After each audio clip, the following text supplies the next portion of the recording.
ஒருத்தர் மேல ரொம்ப பைத்தியமாகி அவங்க பின்னாலேயே சுத்திக்கிட்டு இருந்தா நம்மளோட மொத்த மரியாதையும் போயிடும். அதனால தான் 99 தடவை என்ன ரிஜெக்ட் பண்ண அந்த ஸ்கூல் பியூட்டிக்கு நிஜமாவே என்ன பார்த்த முதல் பார்வையிலேயே பிடிச்சிருந்துச்சுன்னு தெரிஞ்சப்போ எனக்கு எப்படி இருந்திருக்கும். அவளுக்கு பிடிச்ச பையன் அவ பின்னால நாயா சுத்துற இந்த ப்ராசஸை என்ஜாய் பண்ணணுங்கிறதுக்காக மட்டுமே அவ என்ன திரும்ப திரும்ப ரிஜெக்ட் பண்ணிருக்கா. இந்த உண்மையெல்லாம் தெரிஞ்சதுக்கு அப்புறம் இனிமே அவளுக்கு எந்த அட்டென்ஷனும் கொடுக்க கூடாதுன்னு முடிவு பண்ணிட்டேன். உடனே என் ப்ரொஃபசர் கிட்ட போய் ஃபாரின் ஸ்டடி எக்ஸ்சேஞ்ச் ப்ரோக்ராம்க்கு அப்ளை பண்ண சொல்லிட்டேன். ஊரை விட்டு கிளம்புறதுக்கு முன்னாடி செய்ய வேண்டியதை பெர்ஃபெக்ட்டா செஞ்சு முடிக்கணும்னு நினைச்சேன். அதனால லின் கேனியோட பிறந்தவாள் பார்ட்டில அவ கூட இருக்கிற எல்லா ரிலேஷன்ஷிப்பையும் கட் பண்ணிடலாம்னு பிளான் பண்ணேன். ஆனா நான் அங்க போறப்போ பர்த்டே பார்ட்டி ஏற்கனவே ஸ்டார்ட் ஆயிடுச்சு. அந்த பிரைவேட் ரூமுக்குள்ள இருந்து எனக்கு தெரிஞ்சவங்களோட குரல் எல்லாம் கேட்டுட்டு இருந்துச்சு. லூசான்சோ ஏன் இன்னும் லேட்டு, ஏதாவது சர்ப்ரைஸ் பிளான் பண்றானா? ஏற்கனவே 99 தடவை ப்ரப்போஸ் பண்ணிட்டான், இப்போ 100வது தடவையா பண்ண போறானா? லின் கேனியோ, நீ இப்போவாவது அவனுக்கு ஓகே சொல்லணும், சரியா? ஆமா கண்டிப்பா, உனக்கும் அவனை பிடிக்கும்ல, இந்த தடவையும் உன்னோட வுட் பி பாய் ஃப்ரெண்டை ரிஜெக்ட் பண்ணினா அவன் நிஜமாவே ஓடி போயிட போறான் அப்படின்னு பேசிட்டு இருந்தாங்க. அந்த பொண்ணுங்க கிண்டல் பண்றது கேட்டு லின் கேனியோ ரொம்பவே கான்ஃபிடென்ட்டா பதில் சொன்னான். லூசான்சோ என்ன ரொம்ப பிடிக்கும், அவன் எங்கேயும் ஓடி போக மாட்டான், அடுத்த தடவை அவன் ப்ரொபோஸ் பண்றப்போ நான் ஓகே சொல்லுவேன். அவளோட அந்த ஓவர் கான்ஃபிடென்ட்டான டோனை கேட்கறப்போ எனக்கு ரொம்பவே விசித்திரமா இருந்துச்சு. இனிமே அடுத்த தடவைன்னு ஒன்னு கிடையவே கிடையாது. இந்த 2 வருஷமா லின் கேனியோ பின்னாடி சுத்தினதுல நான் என் சுய மரியாதை முழுசையும் இழந்துட்டேன். மற்ற ஸ்டூடெண்ட்ஸ் அடிக்கிற கமெண்ட்ஸ், கிண்டல் எல்லாத்தையும் காதுல வாங்காம தினமும் அவளை இம்ப்ரெஸ் பண்ண புதுசா எதையாவது ட்ரை பண்ணிட்டே இருந்தேன். ஆனா என் உண்மையான காதலுக்கு எந்த ரெஸ்பான்ஸும் கிடைக்கவே இல்லை. நிறைய தடவை இதோட விட்டுறலாம்னு கூட நினைச்சிருக்கேன். தனியா உட்காந்து ராத்திரி முழுக்க அழுதுருக்கேன். ஆனா அடுத்த நாளே மறுபடியும் தைரியத்தை வரவழைச்சிட்டு அவ பின்னாடியே சுத்துவேன். அவ கூடவே இருக்கணும்னு சொல்லி ரொம்ப கஷ்டப்பட்டு கிடைச்ச அந்த ஃபாரின் எக்ஸ்சேஞ்ச் ஸ்டூடெண்ட் ப்ரோக்ராமை கூட கேன்சல் பண்ற அளவுக்கு போயிட்டேன். ஆனா ஒரு நாள் எதிர்பாராத விதமா லின் கேனியோட போனை செக் பண்ற வரைக்கும் தான் அது. அப்போதான் எனக்கு தெரிஞ்சது லின் கேனியோக்கும் என்ன பார்த்த முதல் பார்வையிலேயே லவ் வந்திருக்குன்னு. அவளோட போன்ல என் நம்பரை டியர் ஹஸ்பண்ட்னு சேவ் பண்ணி வச்சிருந்தா. அவ கேலரி முழுக்க என்னோட ஆயிரக்கணக்கான போட்டோஸ் இருந்துச்சு. ஆனா அவளுக்கும் என்ன பிடிச்சிருக்குன்னு தெரிஞ்சது எனக்கு கொஞ்சம் கூட சந்தோஷத்தை தரல. சொல்லப்போனா எனக்கு பயங்கரமா கோபம் தான் வந்துச்சு. எல்லாமே ஒரு பெரிய ஜோக் மாதிரி இருந்துச்சு. நான் ரொம்ப டயர்ட் ஆகிட்டேன். நான் கிவ் அப் பண்ணிட்டேன். லின் கேனியோட உலகத்திலிருந்து நிரந்தரமா தூரமா போயிடணும்னு மட்டும்தான் நான் நினைச்சேன். நான் கதவை திறந்த உடனே அந்த ரூம்ல போயிட்டு இருந்த பேச்சு சத்தம் அப்படியே நின்னுடுச்சு. எல்லாரும் என்ன பார்க்காத மாதிரியே ரொம்ப உஷாரா திரும்பி வேற எதையோ பத்தி பேச ஆரம்பிச்சிட்டாங்க. லின் கேனியோவும் அவளோட ட்ரிங்கை எடுத்துட்டு கேம்ல ஜாயின் பண்ணிக்கிட்டா. முகத்தை ரொம்ப சீரியஸா வச்சுக்கிட்டு என்ன கொஞ்சம் கூட திரும்பி பார்க்கவே இல்லை. நான் அவளை பார்த்தேன், நிஜமாவே ஒத்துக்கிறேன், அவளோட ஆக்டிங் வேற லெவல்ல இருந்துச்சு. அந்த ரூம்ல இருந்த எல்லாரும் என்னை இக்னோர் பண்ணப்போ கூட எனக்கு கொஞ்சமும் கஷ்டமாவே இல்லை. நான் அமைதியா போய் மூலையில இருந்த ஒரு காலி சீட்ல உட்காந்துக்கிட்டேன். அடுத்த 1 மணி நேரத்துக்கு எல்லாரும் ஜாலியா பேசி சிரிச்சிட்டு இருந்தாங்க. ஆனா நான் மட்டும் நாங்க இல்லாத மாதிரி தனியா உட்காந்து என் போனை நோண்டிட்டு இருந்தேன். இதுக்கு முன்னாடி எல்லாம் லின் கேனியோ என் கண்ணில் பட்டாலே அவகிட்ட போய் பேசுறதுக்கு ஏதாவது ஒரு சான்ஸ் கிடைக்காதான்னு அலைவேன். ஆனா அவ கவனத்தை ஈர்க்கணும்னு சம்பந்தமே இல்லாத பல டாபிக்ஸ் பத்தி எல்லாம் பேசுவேன். இந்த பர்த்டே பார்ட்டிக்கு நான் வரணும்னு அவகிட்ட எவ்வளவோ கெஞ்சி பல பேர்கிட்ட ரெக்கமெண்ட் பண்ணி தான் அவ என்னை இன்வைட்டே பண்ணா. பொதுவா இவ்வளோ கஷ்டப்பட்டு கிடைச்ச ஒரு விஷயத்துக்கு கொஞ்சம் அதிகமாகவே வேல்யூ கொடுப்போம்ல. ஆனா என்னோட இந்த ரிலாக்ஸ்டான ஆட்டிடியூட பார்த்துட்டு லின் கேனியோவால சும்மாவே இருக்க முடியல. அவளையும் அறியாம என்ன திருட்டுத்தனமா பல தடவை சைட் அடிச்சா. பர்த்டே பாட்டெல்லாம் பாடி கேக் வெட்டினதுக்கு அப்புறம் கிஃப்ட் கொடுக்குற டைம் வந்துச்சு. எல்லாரும் கிஃப்ட் கொடுத்து முடிக்கிற வரைக்கும் நான் வெயிட் பண்ணேன். அப்புறம் ரொம்ப அமைதியா எழுந்து என் பேக்ல இருந்து ஒரு கேலண்டர் எடுத்து அவகிட்ட கொடுத்தேன். அங்கிருந்து எல்லாரும் என்ன ரொம்ப ஆச்சரியமா பார்த்தாங்க. அந்த கேலண்டர் ஒரு கையளவு தான் இருந்துச்சு, அதுவும் 30 பேஜ் தான் இருந்துச்சு. பார்க்கவே ரொம்ப சீப்பா தெரிஞ்சதுனால தான் எல்லாரும் அப்படி பார்க்கறாங்கன்னு நான் நினைச்சேன். ஆனா மத்தவங்க என்ன நினைப்பாங்கன்னு நான் கொஞ்சம் கூட கவலைப்படல. நான் லின் கேனியோவை பார்த்து ரொம்ப கேஷுவலா சொன்னேன், லின் கேனியோ, இன்னையிலிருந்து தினமும் ஒரு பேப்பரை கிழிச்சிக்கே வா. நீ கடைசி பேஜுக்கு வரப்போ உனக்கு ஒரு சர்ப்ரைஸ் காத்துட்டு இருக்கும். அதுதான் நான் உனக்கு லேட்டா கொடுக்குற பர்த்டே கிஃப்ட். இதை கேட்டதும் அவளோட ரூம்மேட் சில பேர் விழுந்து விழுந்து சிரிக்க ஆரம்பிச்சிட்டாங்க. என்னது, 100வது தடவை ப்ரப்போஸ் பண்ண போறியா? உனக்கு ரொம்ப தான் தைரியம். 2 வருஷம் ஆச்சு, இன்னும் நீ அவளை சுத்திக்கிட்டே தான் இருக்க. உனக்கு லின் கேனியோ ரொம்ப பிடிக்கும்ல, அப்படிதானே? இதை கேட்டதும் லின் கேனியோக்கும் அது 100வது ப்ரப்போசலுக்கான கவுண்ட் டவுன் கேலண்டர்னு தான் தோணுச்சு. அவர் உதட்டுல ஒரு சின்ன சிரிப்பு வந்துச்சு. ஆனா டக்குன்னு அதை மறைச்சிட்டு மறுபடியும் அவளோட அந்த சீரியஸான முகத்தை வச்சுக்கிட்டா. நீ 100 தடவை ப்ரப்போஸ் பண்ணதுக்கு அப்புறம் நான் யோசிப்பேன்னு தான் சொன்னேன், கண்டிப்பா ஓகே சொல்லுவேன்னு சொல்லல. எல்லாரும் தப்பா புரிஞ்சுக்கிட்டாங்க. எனக்கு நல்லாவே தெரியும், அந்த கடைசி பேப்பரை கிழிக்கிற நாள் நான் ப்ரப்போஸ் பண்ற நாள் கிடையாது. அவளோட உலகத்துல இருந்து நான் நிரந்தரமா மறைய போற நாள். ஆனா இதெல்லாம் நான் அவளுக்கு விளக்கமா சொல்லல. நான் லைட்டா சிரிச்சுக்கிட்டே சொன்னேன், லின் கேனியோ, இவ்வளோ நாளா நான் உன் பின்னாடி சுத்திட்டு இருக்கேன். ஆனா உன்னால என்னை இம்ப்ரெஸ் பண்ணவே முடியல. உன்னோட ஐடியல் டைப் தான் என்னன்னு நான் நிஜமாவே தெரிஞ்சுக்க ஆசைப்படுறேன். நான் இப்படி கேட்டதும் அந்த ரூம் முழுக்க அப்படியே சைலண்ட் ஆயிடுச்சு. எல்லாரும் அவளை ஒரு மாதிரி விசித்திரமா பார்த்தாங்க. லின் கேனியோ என்ன உத்து பார்த்தா. கொஞ்ச நேரம் அமைதியா இருந்துட்டு அப்புறம் மெதுவா என்னோட ஐடியல் டைப்பா அப்படின்னு சொன்னா. அவ பேச ஆரம்பிச்ச அந்த செகண்ட்ல மூடி இருந்த கதவு திடீர்னு திறக்க எல்லாரோட கவனமும் அங்க திரும்பிடுச்சு. எல்லாரும் பார்த்துட்டு இருக்கும்போதே சூயாஷு ரொம்ப அழகா பேக் பண்ண ஒரு பாக்ஸை கையில வச்சுட்டு உள்ள என்ட்ரானா. லின் கேனியோ முகத்துல ஒரு கியூட்டான ஸ்மைல் வந்துச்சு. ஹாப்பி பர்த்டே கேனியோ அப்படின்னு அவன் விஷ் பண்ணதும் லின் கேனியோட பார்வை அப்படியே அவன் மேலேயே நிலைச்சு நின்னுடுச்சு. டேபிள் மேல அவளோட விரல்களால மெதுவா தட்டிக்கிட்டே அவ சொல்ல வந்த சென்டென்ஸை முடிச்சா. என்னோட ஐடியல் டைப் கண்டிப்பா பார்க்க ரொம்ப ஹேண்ட்ஸமா, எப்பவும் துருதுருன்னு ரொம்ப கிளீனான லுக்ல இருக்கிற ஒரு பையன் தான். கதவை திறந்து உள்ள வந்த உடனே இப்படி ஒரு வார்த்தையை கேட்டதும் யாஷு முகம் பிரகாசமாயிடுச்சு. லின் கேன்யூ வேகமா அவன் கிட்ட போய் அவன் ஆசையா கொண்டு வந்த கிஃப்ட்டை வாங்கி அங்கேயே ஓபன் பண்ண சொல்லி கேட்டா. எல்லாரோட கவனமும் அவங்க பக்கம் திரும்பிடுச்சு. அதுக்கப்புறம் யாருமே அந்த டாபிக்கை பத்தி பேசல. அவங்க 2 பேரையும் சுத்தி அவ்வளோ பேர் இருந்ததை பார்த்தும் எனக்கு கொஞ்சமும் ஃபீல் ஆகல. அதுக்கு பதிலா அமைதியா போய் என் சீட்ல உட்காந்துக்கிட்டேன். அந்த நைட் முழுக்க லின் கேன்யூ எங்க போனாலும் யாஷு அவ கூடவே இருந்தான். 2 பேரும் சிரிச்சு பேசிட்டு இருந்தாங்க. ஒருத்தருக்கு ஒருத்தர் ட்ரிங்க்ஸை ஷேர் பண்ணிக்கிட்டாங்க. அப்புறம் ஒரே கேக் பீஸை 2 பேரும் ஷேர் பண்ணி சாப்பிட்டுட்டு இருந்தாங்க. அவங்க இவ்வளோ க்ளோஸா இருக்கிறத நான் அமைதியா பார்த்துட்டு இருக்கும்போது என் மனசுக்குள்ள நிறைய பழைய ஞாபகங்கள்லாம் வந்துட்டு போச்சு. லின் கேன்யூ கிங்டா காலேஜோட பியூட்டி குவீன். அவளுக்கு ஏகப்பட்ட ஃபாலோவர்ஸ் இருந்தாலும் கூட எப்பவுமே பசங்களை விட்டு தள்ளியே தான் இருப்பா. ஆனா அவளுக்கு ஒரே ஒரு விதிவிலக்கு யாருன்னா அது யாஷு தான். ஏன்னா சின்ன வயசுல இருந்தே 2 பேரும் ஒன்னாவே வளர்ந்தவங்க. அவன் கலைஞ்சிருக்க முடிய சரி பண்ணி விடுறது, கிளாஸ்ல அவன் கூடவே உட்கார்றது, அவன் பேக்கை தூக்கிட்டு போறது, ஏன் மத்த காலேஜ் பொண்ணுங்க கிட்ட போட்டி போட்டுட்டு அவனுக்கு பெட் எல்லாம் ரெடி பண்ணி கொடுக்கறதுன்னு எல்லா வேலையும் இவளே செய்வா. அவனுக்கு மட்டும் அவ கொடுக்குற இந்த ஸ்பெஷல் ட்ரீட்மெண்ட் எல்லாம் எனக்குள்ள முள்ளு மாதிரி குத்தும். ஆனா அன்னைக்கு அந்த உண்மை தெரிஞ்சதுக்கு அப்புறம் தான் எனக்கு ஒண்ணு புரிஞ்சுது. லின் கேன்யூவும் யாஷுவும் சின்ன வயசு ஃப்ரெண்ட்ஸா இருந்தாலும் கூட அவங்க முன்னாடி இவ்வளோ க்ளோஸ் எல்லாம் இருந்தது கிடையாது. யாஷு நாள் முழுக்க லின் கேன்யூ பின்னாடியே தான் சுத்துமா. ஆனா அவனை கண்டுக்கவே மாட்டா. என் லைஃப்ல நான் வந்ததுக்கு அப்புறம் தான் என்னை கடுப்பேத்தி எனக்கு பொறாமையை வர வைக்கணும்னு வேணும்னே என் கண்ணு முன்னாடி யாஷு கூட ரொம்ப க்ளோஸா இருக்கிற மாதிரி நடிக்க ஆரம்பிச்சிருக்கா. அதனால இப்போ என் கண்ணு முன்னாடி போடுற இந்த டிராமாவெல்லாம் பார்க்கறப்போ எனக்கு சிரிப்பு தான் வந்துச்சு. நான் கையில வச்சிருந்த கிளாஸை கீழே வச்சுட்டு எழுந்து பாத்ரூமுக்கு போனேன். என் முகத்துல கொஞ்சம் தண்ணியை அடிச்சு கழுவுனேன். அப்போதான் எனக்கு கொஞ்சம் நார்மலா ஃபீல் ஆச்சு. என் பேக்ல இருந்து ஒரு டிஷ்யூ பேப்பரை எடுத்து என் முகத்துல இருந்த தண்ணி எல்லாம் துடைக்க ஆரம்பிச்சேன். டிஷ்யூவால முகத்தை மூடி இருந்ததுனால திடீர்னு என் பக்கத்துல யாரோ வந்து நின்னதை நான் கவனிக்கல. யாஷுவோட அந்த விசித்திரமான கிண்டலான வார்த்தைகளை கேட்டப்பதான் ஏதோ தப்பா இருக்குன்னு எனக்கு புரிஞ்சுது. லூச்சான் சௌ, நீ இவ்வளோ வருஷமா கேன்யூ அக்கா பின்னாடி சுத்திட்டு இருக்க. ஆனா அவ உனக்கு ஓகே சொல்லவே இல்லை. அப்படி இருந்தும் கொஞ்சம் கூட வெக்கமே இல்லாம இந்த பர்த்டே பார்ட்டிக்கு வந்திருக்கியே, உனக்கு எவ்வளவு தைரியம் இருக்கணும்? நான் கெஞ்சி கேட்கிறேன். அவளுக்கு உன்னை கொஞ்சம் கூட பிடிக்கல. உனக்குன்னு கொஞ்சம் கூட சுயமரியாதையே கிடையாதா? நீ ஒரு சீப்பான பொண்ணு பின்னாடி அலையிற ஆள் அப்படின்னு அவன் சொன்னான். அவனோட கோபத்தை நான் கண்டுக்கவே இல்லை. நான் அவனை எந்த ஒரு ரியாக்ஷனும் இல்லாம வெறிச்சு பார்த்துட்டு உன் உளறல் எல்லாம் முடிஞ்சுதா அப்படின்னு கேட்டேன். நான் இப்படி ரியாக்ட் பண்ணுவேன்னு யாஷு கொஞ்சம் கூட எதிர்பார்க்கல. அதனால ஒரு நிமிஷம் அவன் அப்படியே ஷாக் ஆகிட்டான். இல்லவே இல்ல, இந்த காலேஜ்ல இருக்கிற எல்லாரும் உன்னை பத்தி என்ன பேசுறாங்கன்னு உனக்கு தெரியுமா? 99 தடவை ப்ரொபோஸ் பண்ண ஒரு பைத்தியக்கார நாயின்னு சொல்றாங்க. நீயும் ஒரு ஸ்டூடெண்ட் தான். உன்னோட சொந்த மானத்தை பத்தி உனக்கு கவலையே இல்லையா? என்ன பார்த்தாலே யாருக்கு வேணாலும் தெரியும் கேன்யூ அக்காக்கு என்னதான் பிடிக்கும்னு. உன் குருட்டு கண்ணை திறந்து பார்க்க வேண்டியது தானே. அவனோட அந்த திமிரான பேச்சு கூட என்ன ஒன்றும் பண்ணல. நான் பார்வையை அப்படியே விலக்கி அவனுக்கு பின்னாடி பார்த்துக்கிட்டே சொன்னேன், இன்னும் கத்துறதுக்கு முன்னாடி கொஞ்சம் உன் பின்னாடி திரும்பி பாரு. என் பார்வையை கவனிச்ச யாஷு ஒரு மாதிரி விசித்திரமான முகப்பாவனையோட பின்னாடி திரும்பி பார்த்தான். அங்க கதவுக்கு வெளியில கேன்யூ நின்னுட்டு இருந்தா. அவ ரொம்ப நேரமா அங்கதான் இருந்திருக்க போல. இங்க நடந்த எல்லாத்தையும் அவ கண்டிப்பா பார்த்திருப்பா. இதை நினைச்சதுமே யாஷு திடீர்னு பயந்துட்டான். அவனோட அந்த திமிரெல்லாம் காணாம போய் உடனே அந்த இன்னசென்ட்டான பாவமான முகத்தை வச்சுக்கிட்டான். வேகமா அவகிட்ட போய் அவ கையை பிடிச்சிக்கிட்டு ரொம்ப பதட்டமா ஏதோ எக்ஸ்பிளைன் பண்ண ஆரம்பிச்சான். கேன்யூ அக்கா, நீங்க பார்த்த மாதிரி எல்லாம் ஒன்றும் இல்ல. இந்த லூச்சான் சோ தான் முதல்ல என்ன வம்பு கிழத்தான் அப்படின்னு சொன்னா. ஆனா கேன்யூ முகத்துல எந்த சலனமும் இல்ல. யாஷு நிஜமாவே என்ன அசிங்கப்படுத்தினதை அவ கண்ணார பார்த்திருந்தா. இருந்தாலும் அவ எதையுமே பார்க்காத மாதிரி தான் நடிச்சா. அவ என்ன ஒரு பார்வை பார்த்துட்டு அப்புறம் அவளோட ஜாக்கெட்டை கழட்டி யாஷுக்கு போட்டு விட்டா. வெளியில ரொம்ப காத்தடிக்குது, நீ ரொம்ப மெல்லிசா ட்ரெஸ் பண்ணிருக்க, உனக்கு குளிர் இல்லையா அப்படின்னு கேட்டுக்கிட்டே அவன் கையை பிடிச்சிட்டு மறுபடியும் அந்த பிரைவேட் ரூமுக்கே திரும்பி போனான். யாஷுவும் அவகிட்ட இருந்து இப்படி ஒரு ரியாக்ஷனை எதிர்பார்க்கல. என்ன அவமானப்படுத்தினதை லின் கியான்யூ பெருசா கண்டுக்கலங்கிறத பார்த்ததும் யாஷுக்கு இன்னும் ஓவர் தைரியம் வந்துருச்சு. ரொம்ப திமிரா என்ன திரும்பி பார்த்து நக்கலா ஒரு சிரிப்பு சிரிச்சான். நான் தலையை குனிஞ்சிட்டு இருந்ததால யாஷுவோட அந்த கிண்டலான சிரிப்பை நான் பார்க்கல. ஈரமான அந்த டிஷ்யூ பேப்பரை மடிச்சு டஸ்ட்பின்ல போட்டுட்டு திரும்பி படிக்கட்டுல இறங்கி நடக்க ஆரம்பிச்சேன். அந்த படிக்கட்டுல எந்த சத்தமும் இல்ல, என்னோட காலடி சத்தம் மட்டும் தான் கேட்டுச்சு. அந்த இருட்டுல இப்போ நடந்த எல்லாமே என் கண் முன்னாடி வந்து போச்சு. லைட்டா எனக்கே ஒரு சிரிப்பு வந்துச்சு. யாஷுக்கு அந்த ஜாக்கெட்டை போடுவும் போது அவளோட பார்வை முழுசும் என் மேல தான் இருந்துச்சு. ஆனா வாயில மட்டும் யாஷு மேல அவ்வளோ அக்கறை இருக்கிற மாதிரி வார்த்தைகள் வந்துச்சு. நான் ஒத்துக்கிட்டு தான் ஆகணும், அவளோட ஆக்டிங் ஸ்கில்ஸ் நிஜமாவே வேற லெவல். அவளுக்குள்ள இப்படி ஒரு பிளான் இருக்கிறது மட்டும் எனக்கு தெரியாம இருந்திருந்தா நிஜமாவே நான் அவளோட இந்த ட்ரிக்ல ஏமாந்திருப்பேன். வெளியில பயங்கரமா மழை பெஞ்சிட்டு இருந்துச்சு. கேப் வர்றது கூட கிட்டத்தட்ட நின்னுடுச்சு. எல்லாரும் அந்த பார் வாசல்லையே மாட்டிக்கிட்டாங்க. லின் கியான்யூ அவளோட ஃபேமிலி டிரைவரை ஃபோன் பண்ணி வர வச்சு யாஷுவை வீட்டில் ட்ராப் பண்றதா சொன்னான். ரொம்ப லேட் ஆகிடுச்சு, எல்லாரும் கிளம்பிட்டாங்க. லூச்சான் சௌ தனியா கேபுக்காக வெயிட் பண்றதுல அவனுக்கு ஒன்றும் பிரச்சனை இருக்காதுன்னு அவங்க நினைச்சிருப்பாங்க போல. டிரைவர் கிட்ட இருந்த கொடையை வாங்கிக்கிட்டு அவனுக்கு கால் இருக்கு, அவன் பாட்டுக்கு அவனாவே போய்ப்பான் அப்படின்னு லின் கேன்யூ சொன்னான். சொல்லிட்டு என் ரியாக்ஷனை பத்தி கொஞ்சம் கூட கவலைப்படாம யாஷுவை கூட்டிட்டு கார்ல ஏறி கிளம்பிட்டான். அந்த மழையில கிளம்பி போன அந்த ஸ்போர்ட்ஸ் காரை பத்தி நான் எந்த கவலையும் படல.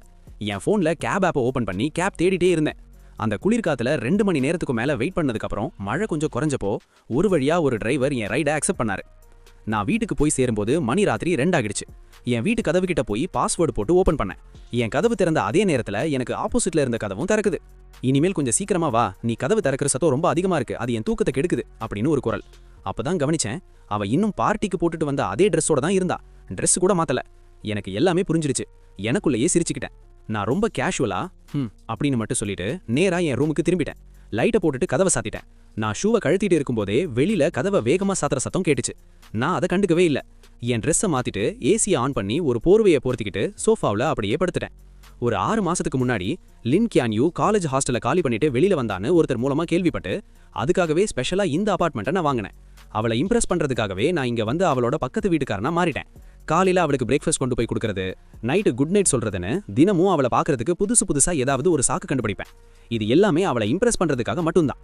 ஆனா நான் அவளை மேல எவ்வளோ கேர் காமிச்சாலும் அவ என்னை இக்னோர் பண்ணிட்டே தான் இருந்தா. ஆனா அவளோட சீக்ரெட் எனக்கு தெரிஞ்சப்போ தான் எனக்கு புரிஞ்சுது. அவ எப்பவுமே என்னை கண்டுக்காத மாதிரி சும்மா நடிச்சிட்டு இருந்திருக்கான்னு. இன்னைக்கு நைட்டு கூட பாருங்களேன், அவ எப்பவோ வீட்டுக்கு வந்துட்டா. என் சேஃப்டியை பத்தி கவலைப்பட்டு அவ தூங்கவே இல்ல, ட்ரெஸ் கூட மாத்தல. ஆனா என்னை பார்த்த உடனே வேணும்னே சம்பந்தம் இல்லாம எதையோ பேசிட்டு போறா. அவளோட இந்த நாடகத்தை எல்லாம் பார்த்து நான் ரொம்ப டயர்ட் ஆகிட்டேன். இனிமேல் அவளோட இந்த நாடகத்துல நான் ஒரு பார்ட்டா இருக்க விரும்பல. இனிமேல் இதுக்கெல்லாம் இடம் இல்ல. என் போனை எடுத்து ஒரு ரியல் எஸ்டேட் ஆப்பை ஓபன் பண்ணி இந்த அபார்ட்மெண்ட்டை சேல்ஸ்க்கு போட்டுட்டேன். நான் கிளம்புறதுன்னு முடிவு பண்ணிட்டேன்னா எல்லாத்தையும் முழுசா முடிச்சிட்டு போறது தான் பெஸ்ட். அடுத்த நாள் காலையில அந்த வீட்டை விற்கிற ஏஜென்ட் வீட்டை பார்க்க வந்தாங்க. நான் எழுந்துச்சு கதவை திறந்து அவங்களுக்கு எல்லா டீடைல்ஸும் கொடுத்துட்டு இருந்தேன். எல்லாத்தையும் செக் பண்ணிட்டு அவங்க கிளம்பலான்னு போகும்போது ஆப்போசிட் கதவு திறக்குது. லின் கியான் யூ அவளோட புது கார் சாவியோட வெளியில வந்தா. என் கூட யாரோ தெரியாத ஒரு பொண்ணு இருக்கிறத பார்த்ததும் அவளுக்கு முகம் சுருங்கிடுச்சு. இவங்க யாருன்னு கேட்டா.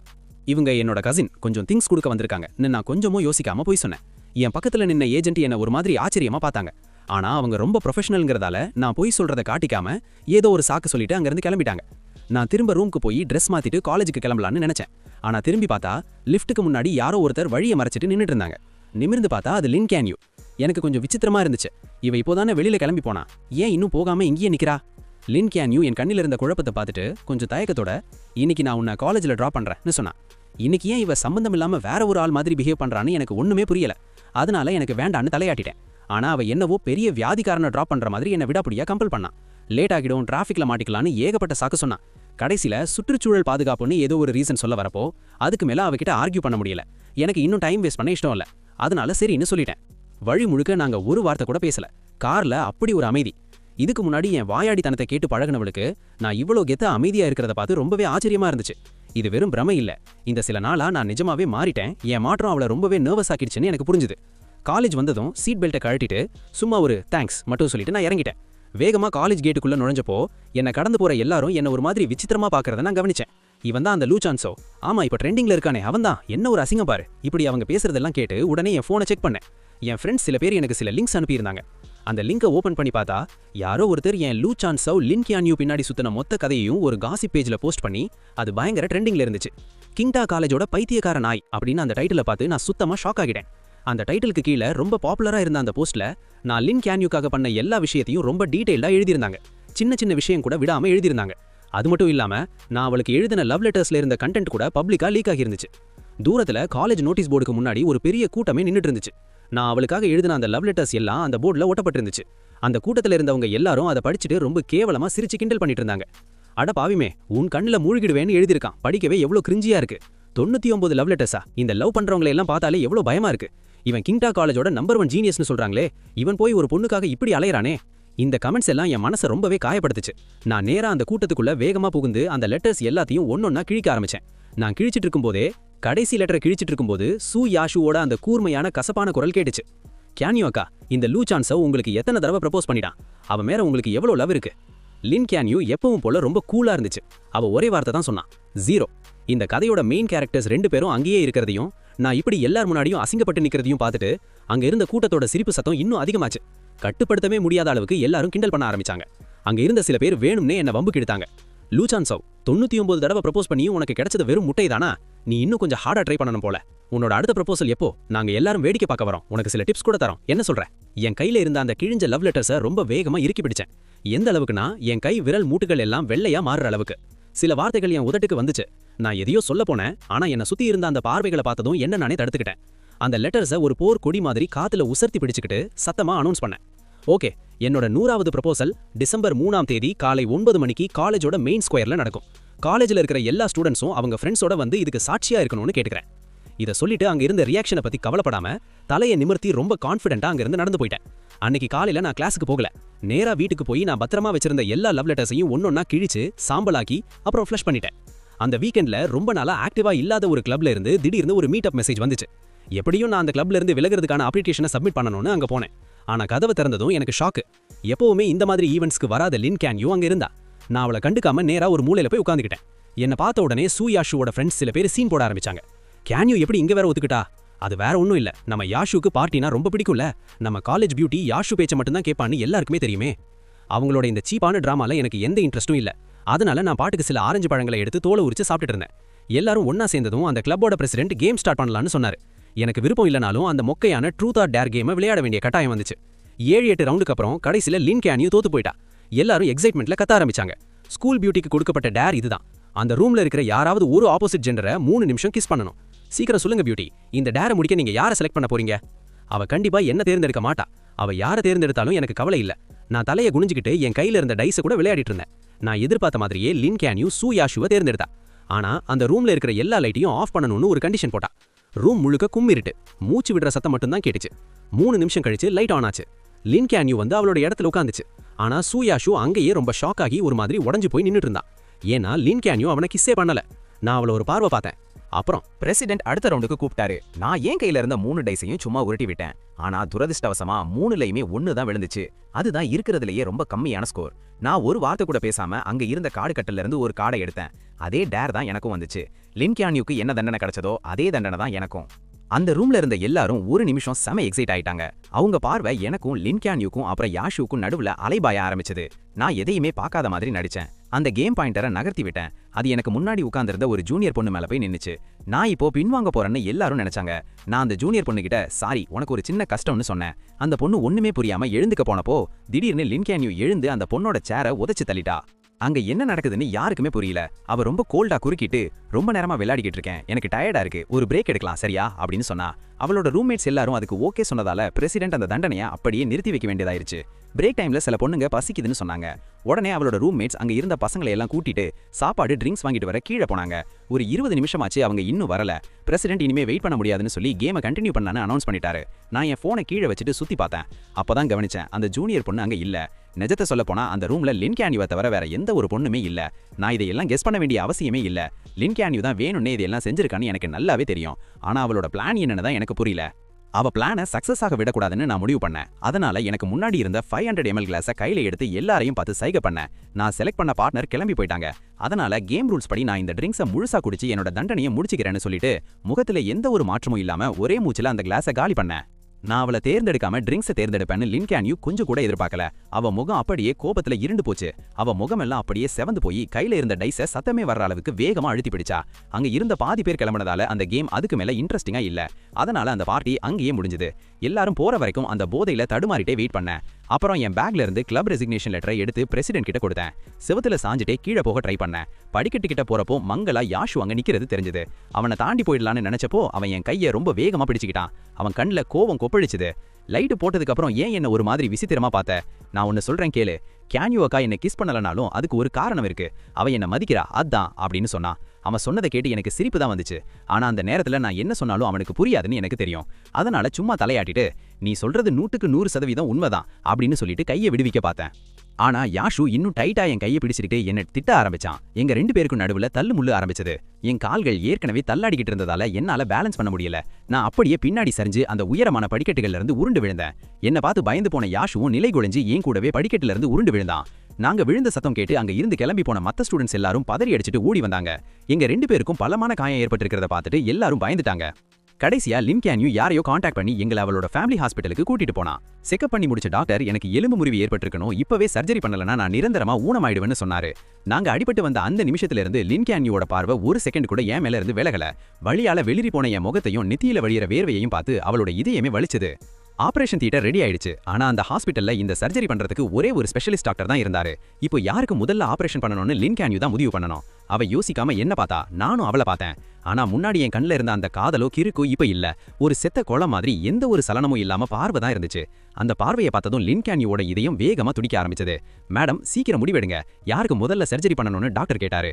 நான் ஸ்ட்ரெச்சர்ல வெளிரி போய் படுத்திருந்தேன். நான் மயக்கமடைகிற அந்த ஒரு செகண்டுக்கு முன்னாடி லின் கேன்யூ ரொம்ப கான்ஃபிடென்ட்டா ஒரு பேரை சொன்னது என் காதுல விழுந்தது. யாஷு, முதல்ல யாஷுவை காப்பாத்துங்க.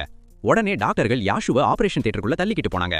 கதவு சாட்டின அடுத்த நிமிஷம் நான் முழுசா மயக்கத்துல ஆழ்ந்து போயிட்டேன். மறுபடி நான் கண்ணை முழிச்சு பார்த்தப்போ ஒரு நாள் முடிஞ்சிருந்தது. கண்ணை திறந்ததும் நான் செஞ்ச முதல் விஷயம் என் காலை தொட்டு பார்த்ததுதான். என் கால் இன்னும் பத்திரமா தான் இருக்குன்னு தெரிஞ்சதும் எனக்கு ஒரு பெரிய நிம்மதி பெருமூச்சு வந்துச்சு. கண்ணுல சந்தோஷத்துல கண்ணீர் வந்துடுச்சு. நல்ல வேளை நான் ஊனமாகல. செய்தி தெரிஞ்சதும் என் பேரண்ட்ஸ் பதறி அடிச்சிட்டு வந்து என்ன டாப் ஃப்ளோர்ல இருக்கிற விஐபி வார்டுக்கு ஷிஃப்ட் பண்ணி என்ன பாத்துக்க ஆரம்பிச்சாங்க. 2 மணி நேரம் கழிச்சு யாஷுவை எனக்கு நேர ஆப்போசிட்ல இருக்கிற வார்டுக்கு ஷிஃப்ட் பண்ணாங்க. லின் கேன்யூ நேர்ல வந்து அவன் கையை பிடிச்சு கூட்டிட்டு வந்தா.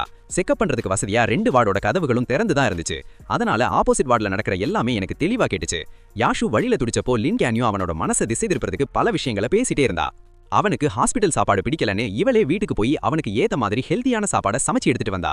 போர் அடிக்குதுன்னு சொன்னப்போ டைம் பாஸ் பண்ண நிறைய விளையாட்டு ஜாமான்ல இருந்து எல்லாத்தையும் கொண்டு வந்தா. இந்த 10 நாள்ல அவங்க 2 பேரும் அவ்வளவு க்ளோஸ் ஆகிட்டாங்க. ஹாஸ்பிடல் நர்சுகள் கூட டைரக்டருக்கு வழியா மாப்பிள்ளை கிடைச்சிருச்சு போலன்னு கிசுகிசுக்க ஆரம்பிச்சிட்டாங்க. நானும் அமைதியா கேட்டுட்டு தான் இருந்தேன், எதையும் தடுக்கல. ஆனா எனக்கு நல்லா தெரியும் லின் கேன்யூ என்ன வெறுப்பேத்துறதுக்காக தான் இந்த நாடகத்தை எல்லாம் போடுறானே. ஏன்னா எத்தனை தடவை இந்த வார்டோட கதவை சாத்தினாலும் எல்லா தடவையும் ஏதாவது ஒரு நர்ஸ் செக்அப் பண்ற பேர்ல உள்ள வந்து கதவை திறந்துட்டு போவாங்க. இது கண்டிப்பா தற்செயலா நடக்கிற விஷயம் இல்ல. டிஸ்சார்ஜ் ஆகிற அன்னைக்கு நான் மறுபடியும் அவங்கள பேஸ்மெண்ட் பார்க்கிங் லாட்ல மறுபடியும் நான் அவங்கள நேருக்கு நேரா பார்த்தேன். நான் வரத பார்த்ததும் லின் கேன்யூ வீல் சேர்ல இருந்த யாஷுவை அப்படியே தூக்கி கார்ல உட்கார வச்சா. லுச்சான்சோ, நீ கேன்யூ வீட்டுக்கு ஆப்போசிட்ல தானே இருக்க, வா நாங்களே உன்னை டிராப் பண்றோம்னு யாஷு சொன்னா. எனக்கு அவன் கிட்ட பேசல பிடிக்கல. அதனால தலை கூட நிமிர்த்தாம எனக்காக வந்த கேப்ல ஏறி உட்காந்துக்கிட்டேன். அபார்ட்மெண்ட் வந்து சேர்ந்ததும் என் பேரண்ட்ஸ் ஹெல்ப் பண்ண வரேன்னு சொன்னாங்க. ஆனா நான் வேண்டான்னு சொல்லிட்டு கிரெச்சஸ் உதவியோட தனியா வீட்டுக்குள்ள போனேன். லிஃப்ட் பேஸ்மெண்ட்ல இருந்து ஃபர்ஸ்ட் ஃப்ளோருக்கு வந்துச்சு. யாஷுவை வீட்டுல விட்டுட்டு வர போன லின் கேன்யூ திடீர்னு அந்த லிஃப்ட்டுக்குள்ள வந்தா. 2 பேரும் ஒருத்தர் பாத்துக்கிட்டோம். ஆனா ஒரு வார்த்தை கூட பேசிக்கல. 17வது மாடியில லிஃப்ட் நின்னப்போ அவ கதவு பக்கத்திலேயே நின்னுட்டு இருந்தா, வெளியவே போகல. அதனால வேற வழி இல்லாம நானே முதல்ல அந்த கிரெச்சஸை வச்சு வெளியே வந்தேன். நான் மெதுவா தான் நடந்து போயிட்டு இருந்தேன். ஆனா என் பின்னாடி வந்த லின் கேன்யூ என்னை விட ரொம்ப ஸ்லோவா வந்தா. அவளோட பார்வை என் மேலேயே இருக்கிறத என்னால உணர முடிஞ்சது. கதவு கிட்ட போனதும் பாஸ்வேர்டு போட ட்ரை பண்ணப்போ திடீர்னு என் கிரெச்சஸ் பழிநழுவி கீழே விழுந்துடுச்சு. என்னால பேலன்ஸ் பண்ண முடியாம செவுத்துல மெதுவா சாஞ்சேன். விழுந்த கிரெச்சஸை எடுக்கிறதுக்காக நான் குனிஞ்சிருந்தப்போ திடீர்னு ஒரு நிழல் என் முன்னாடி வந்துச்சு. லின் கேன்யூவும் குனிஞ்சிருந்தா. வேற வழி அவ என் கிரெச்சஸை எடுக்க வந்திருப்பான்னு நினைக்கிறேன். ஆனா அவ கண்ணு என் கண்ணை பார்த்த அடுத்த செகண்ட் டக்குன்னு கையை பின்னாடி எடுத்துக்கிட்டா. ஏதோ அவிழ்ந்து போயிருந்த அவ ஷூலேஸ கட்டுற மாதிரி நடிச்சா. என் முகத்துல ஒரு நக்கலான சிரிப்பு வந்துச்சு. நானே அதை எடுத்துட்டு மெதுவா ரூம்குள்ள போயிட்டேன். கொஞ்ச நாள் வீட்ல ரெஸ்ட் எடுத்ததுக்கு அப்புறம் ஃபைனல் எக்ஸாம் டைம் வந்துச்சு. நான் சீக்கிரமே ஃபாரின் போக வேண்டியது இருந்தது. ஆனா இப்போ என்னால கொஞ்சம் நடக்க முடியுங்கிறதால எக்ஸாமை தள்ளி போடாம எழுத போனேன். எக்ஸாம் ஹால்ல நிறைய படிக்கட்டுகள் இருந்துச்சு. என் கால் காயம் இன்னும் முழுசா ஆறாததால நான் ஃபர்ஸ்ட் ரோல நடுவுல உட்கார்ந்தேன். கொஞ்ச நேரம் கழிச்சு லின் கேன்யூ யாஷுவை கூட்டிட்டு வந்தா. என்ன பார்த்ததும் யாஷு உடனே அவனுக்கு கால் வலிக்கிற மாதிரி நடிச்சு எனக்கும் ஃபர்ஸ்ட் ரோ தான் வேணும்னு அடம் பிடிச்சான். லின் கேன்யூ அவனை என் பக்கத்து சீட்ல உட்கார வச்சுட்டு அவ செவுத்து பக்கம் இருந்த சீட்ல உட்காந்துக்கிட்டா. எக்ஸாம் ஆரம்பிச்சது. டீச்சர் கடைசி படிக்கட்டை விட்டு கீழே இறங்குற வரைக்கும் யாஷு வெயிட் பண்ணா. அப்புறம் யாருக்கும் தெரியாம ஒரு துண்டு சீட்டை என் டெஸ்கிட்டு நடுவுல வீசினா. அது அந்த ரெயிலிங் வழியா வந்து என் மேல விழுந்தது. பென் பிடிச்சிட்டு இருந்த என் கை அப்படியே நின்னு போச்சு. நான் ரியாக்ட் பண்றதுக்குள்ள டீச்சர் திரும்பி என்ன திட்ட ஆரம்பிச்சிட்டாங்க.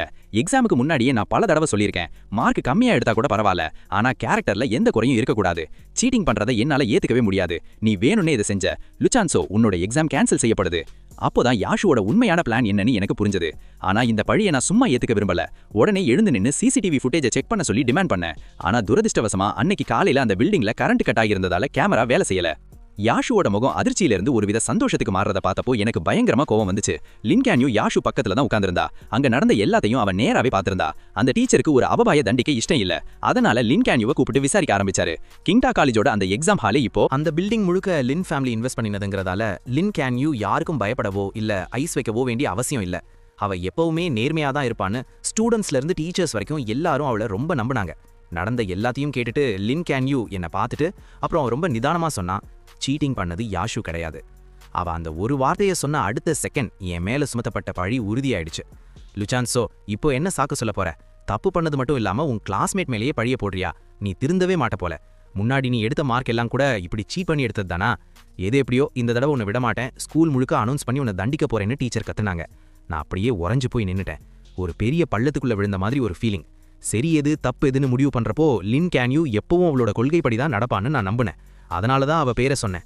ஆனா எல்லாத்தையும் தான் கண்ணால பார்த்திருந்தோம். யாஷுவை காப்பாத்துறதுக்காக அவ இப்படி போய் சொல்லுவான்னு நான் கொஞ்சமும் எதிர்பார்க்கல. இப்போ நான் என்ன விளக்கம் கொடுத்தாலும் அது வேஸ்ட் தான். நான் லின் கேன்யூவை ஒரு நிமிஷம் உத்து பார்த்துட்டு ஒரு வார்த்தை கூட பேசாம அங்கிருந்து கிளம்புனேன். அழுகையால சிவந்து போயிருந்த என் கண்ணை பார்த்ததும் அவளுக்குள்ள ஏதோ ஒரு நடுக்கம் வந்துச்சு. யோசிக்காம என் பின்னாடியே வந்து என் வழியை மறிச்சு நின்னா. லுச்சான்சோ, இதுல யாஷு மேலதான் தப்புன்னு எனக்கு தெரியும். ஆனா அவ ரொம்ப சென்சிட்டிவானவ. மத்தவங்க அவனை பத்தி தப்பா பேசுறதை என்னால பார்த்துட்டு இருக்க முடியாது. அவ ஒரு தடவை கூட என்கிட்ட மன்னிப்பு கேட்கல. அவளோட முழு கவனமும் யாஷுவை பாதுகாக்கிறதுல தான் இருந்துச்சு. அன்னைக்கு நான் பார்த்த அந்த போட்டோ ஒருவேளை கனவா இருக்குமோன்னு எனக்கு சந்தேகம் வர ஆரம்பிச்சிருச்சு. அதனாலதான் நீயும் அவன் கூட சேர்ந்து எனக்கு புரி வச்சியா? அவனால மத்தவங்க பேசுற நக்கலை தாங்க முடியாது, ஆனா என்னால முடியும் தானே? லின் கேன்யூ, நான் உனக்கு 99 தடவை ப்ரொபோஸ் பண்ணதால எனக்கு வெக்கமே இல்லைன்னும் யார் என்ன சொன்னாலும் கவலைப்படாத அளவுக்கு நான் ரொம்ப ஸ்ட்ராங் ஆகிட்டேன்னு நீ நினைக்கிறியா? என் நிலைமையை பார்த்ததும் லின் கேன்யூவோட இடது கண் துடிக்க ஆரம்பிச்சது. டக்குன்னு என் கையை பிடிச்சிக்கிட்டு சொன்னா, நான் அந்த அர்த்தத்துல சொல்லல, இது வெறும் எக்ஸாம் தான். இந்த கிரெடிட்ஸ் அப்புறம் கூட நாம சரி பண்ணிக்கலாம். இன்னைக்கு உனக்கு நடந்த அநீதிக்கு நான் கண்டிப்பா ஒரு வழியை கண்டுபிடிப்பேன். என்ன வழியை கண்டுபிடிப்ப? உனக்கு தான் என்ன பிடிக்கவே பிடிக்காதே, அப்புறம் எப்படி இதை சரி பண்ணுவன்னு நான் நக்கலா கேட்டேன். என் கிண்டலான குரலை கேட்டதும் அவள் இதயம் அப்படியே கனமாகிடுச்சு. மனசுல இருந்த உண்மையை சொல்ல வந்தா. உனக்கு என்ன பிடிக்காதுன்னு யார் சொன்னது? அதை சொன்ன அடுத்த செகண்டே தான் ஏதோ தப்பா பேசிட்டோன்னு அவளுக்கு புரிஞ்சுது.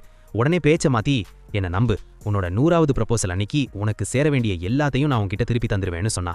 லின் கேன்யூ அன்னைக்கு என் ப்ரப்போசலை ஏத்துக்க போறேன்னு தான் சொல்ல வந்தா. முன்னாடியெல்லாம் அவ தான் உணர்ச்சிகளை இவ்ளோ சீக்கிரம் காட்டிக்க மாட்டா. ஆனா இப்போ அதெல்லாம் எனக்கு ஒரு மேட்டரும் இல்ல. அவ கையை உதறி விட்டு சொன்னேன், அப்படியே அந்த கேலண்டர் பேப்பரை கிழிச்சிட்டே இரு, கடைசி நாளுக்காக வெயிட் பண்ணேன். நான் விலகி போறத பார்த்து அவ அதிர்ச்சியானா. அப்புறம் மெதுவா சொன்னா, சரி இன்னும் 3 நாள் தான் இருக்கு, கண்டிப்பா உனக்கு ஒரு திருப்திகரமான பதிலை நான் தருவேன்னு. நான் கிளம்புறதுக்கு 3 நாளைக்கு முன்னாடி நான் சேல்ஸுக்கு போட்டிருந்த அபார்ட்மெண்ட் வித்துருச்சு. ஏஜென்ட் அந்த கான்ட்ராக்ட் பேப்பரை கொண்டு வந்தாங்க. நான் உடனே கையெழுத்து போட்டேன். இன்னும் 3 நாள்ல நான் இங்கேருந்து காலி பண்ணிடுவேன். இன்னும் சில நாள்ல வீட்டில் இருக்கிற எல்லாத்தையும் கிளியர் பண்ணிடுவேன். அதுக்கப்புறம் புது ஓனர் வந்துக்கலான்னு சொன்னேன். ஏஜென்ட் அந்த டேட் எல்லாம் நோட் பண்ணிக்கிட்டாங்க. நான் அவங்கள லிஃப்ட் வரைக்கும் கூட்டிட்டு போனேன். லிஃப்ட் கதவு திறந்ததும் 2 பேக்ஸோட லின் கேன்யூ உள்ள இருந்து வெளியே வந்தா. அந்த ஏஜென்ட்டை ஒரு நிமிஷம் உத்து பார்த்துட்டு அப்புறம் ரொம்ப மரியாதையா குட் மார்னிங்னு சொன்னா. அந்த ஏஜென்ட்டும் ஆச்சரியமா அவளுக்கு குட் மார்னிங்னு சொல்லிட்டு போனாங்க. லிஃப்ட் கீழே போனதும் நான் என் ரூமுக்கு போக திரும்பினேன். ஆனா லின் கேன்யூ திடீர்னு என்னை தடுத்து நிறுத்தி தான் கையில இருந்த ஒரு பேக்கை என்கிட்ட நீட்டினா. நான் சும்மா அப்படியே அந்த பக்கமா வந்தேன். கொஞ்சம் அதிகமா வாங்கிட்டேன், என்னால் இதெல்லாம் முடிச்சு சாப்பிட முடியாது, நீ கொஞ்சம் ட்ரை பண்றியா அப்படின்னு சொன்னா. நான் அந்த பேக்கை பார்த்தேன். எனக்கு ரொம்ப பிடிச்ச ட்ரை ஃப்ரூட்ஸ். அந்த கடை சிட்டியோட கிழக்கு பகுதியில் இருக்கு. அங்க போகவே 2 மணி நேரம் ஆகும். அதுவும் இல்லாம 1 மணி நேரம் கியூல நிக்கணும். எனக்காகவே மெனக்கிட்டு போய் எனக்கு பிடிச்ச ஸ்நாக்ஸை வாங்கிட்டு வந்துட்டு இப்போ சும்மா சாக்கு சொல்றா. நான் ஒரு வார்த்தை கூட பேசாம அந்த பேக்கை வாங்கிக்கிட்டேன். ஆனா வீட்டுக்குள்ள போன அடுத்த செகண்ட் அந்த பேக்கை காத்துல வீசி எறிஞ்சேன். அது நேரா டஸ்ட்பின்ல போய் விழுந்துச்சு. நான் ஊரை விட்டு கிளம்புறதுக்கு 2 நாளைக்கு முன்னாடி ஒரு பிரிண்டிங் ஷாப்புக்கு போய் ஆயிரக்கணக்கான ரூபாய் செலவு பண்ணி 5 விரல் சைஸ்ல 10,000 கார்ட்ஸை பிரிண்ட் பண்ணேன். என் பழைய ஹாஸ்டலுக்கு போய் என் ரூம்மேட்ஸ் கிட்ட ஒரு வேலையை கொடுத்தேன். டிசம்பர் 3ஆம் தேதி மெயின் பில்டிங் மொட்டை மாடிக்கு போய் இந்த கார்ட்ஸ் எல்லாத்தையும் காலேஜ் ஸ்கொயர் முழுக்க காத்துல பறக்க விடுங்கன்னு. சமீபத்தில் நடந்த எல்லா விஷயமும் என் ஃப்ரெண்ட்ஸுக்கு தெரியும். நான் இன்னும் அவ பின்னாடி தான் சுத்துறேன்னு நினைச்சா அவங்க என்ன தடுக்க பார்த்தாங்க. சான்சு, இதோட விட்டுறடா. லின் கேன்யூ உனக்கு எவ்வளோ துரோகம் பண்ணிட்டா, எதுக்காக நீ உன்னையே இன்னும் சித்திரவதை பண்ணிக்கிற? ஆமா நண்பா, அவ நிஜமாவே தப்பு பண்ணிட்டா. உன்னோட இந்த அன்புக்கு அவ தகுதியே இல்லைன்னு சொன்னாங்க. நான் அந்த பக்கமே போகலனாலும் என் ஃப்ரெண்ட்ஸ் என் மேல வச்சிருக்க அந்த அக்கறையை பார்த்து எனக்கு ரொம்ப நெகிழ்ச்சியா இருந்துச்சு. கவலைப்படாதீங்க, நான் என்ன பண்றேன்னு எனக்கு தெரியும். நீங்க எனக்காக அந்த கார்ட்ஸை மட்டும் பறக்க விடுங்க.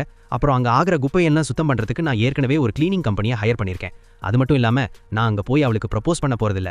நான் அவளுக்கு நிரந்தரமா குட் பை சொல்ல போறேன். நான் சொன்னதை கேட்டு அவங்களுக்கு ஒண்ணுமே புரியல. நான் அவங்களுக்கு தேங்க்ஸ் சொல்லிட்டு அங்கிருந்து கிளம்பிட்டேன். என் ரூம்மேட்ஸ் அந்த பெட்டியை திறந்து ஒரு கார்டை எடுத்து பார்த்தாங்க. அதுல ஒரே ஒரு வரி தான் எழுதியிருந்துச்சு, லூ சான்சோ இனி ஒரு பொழுதும் லின் கேன்யூவை நேசிக்க கூடாது. நான் கிளம்புறதுக்கு முந்தின நாள் காலேஜுக்கு போய் எல்லா ஃபார்மாலிட்டிஸையும் முடிச்சுட்டு வீட்டுக்கு வந்து பேக் பண்ண ஆரம்பிச்சேன்.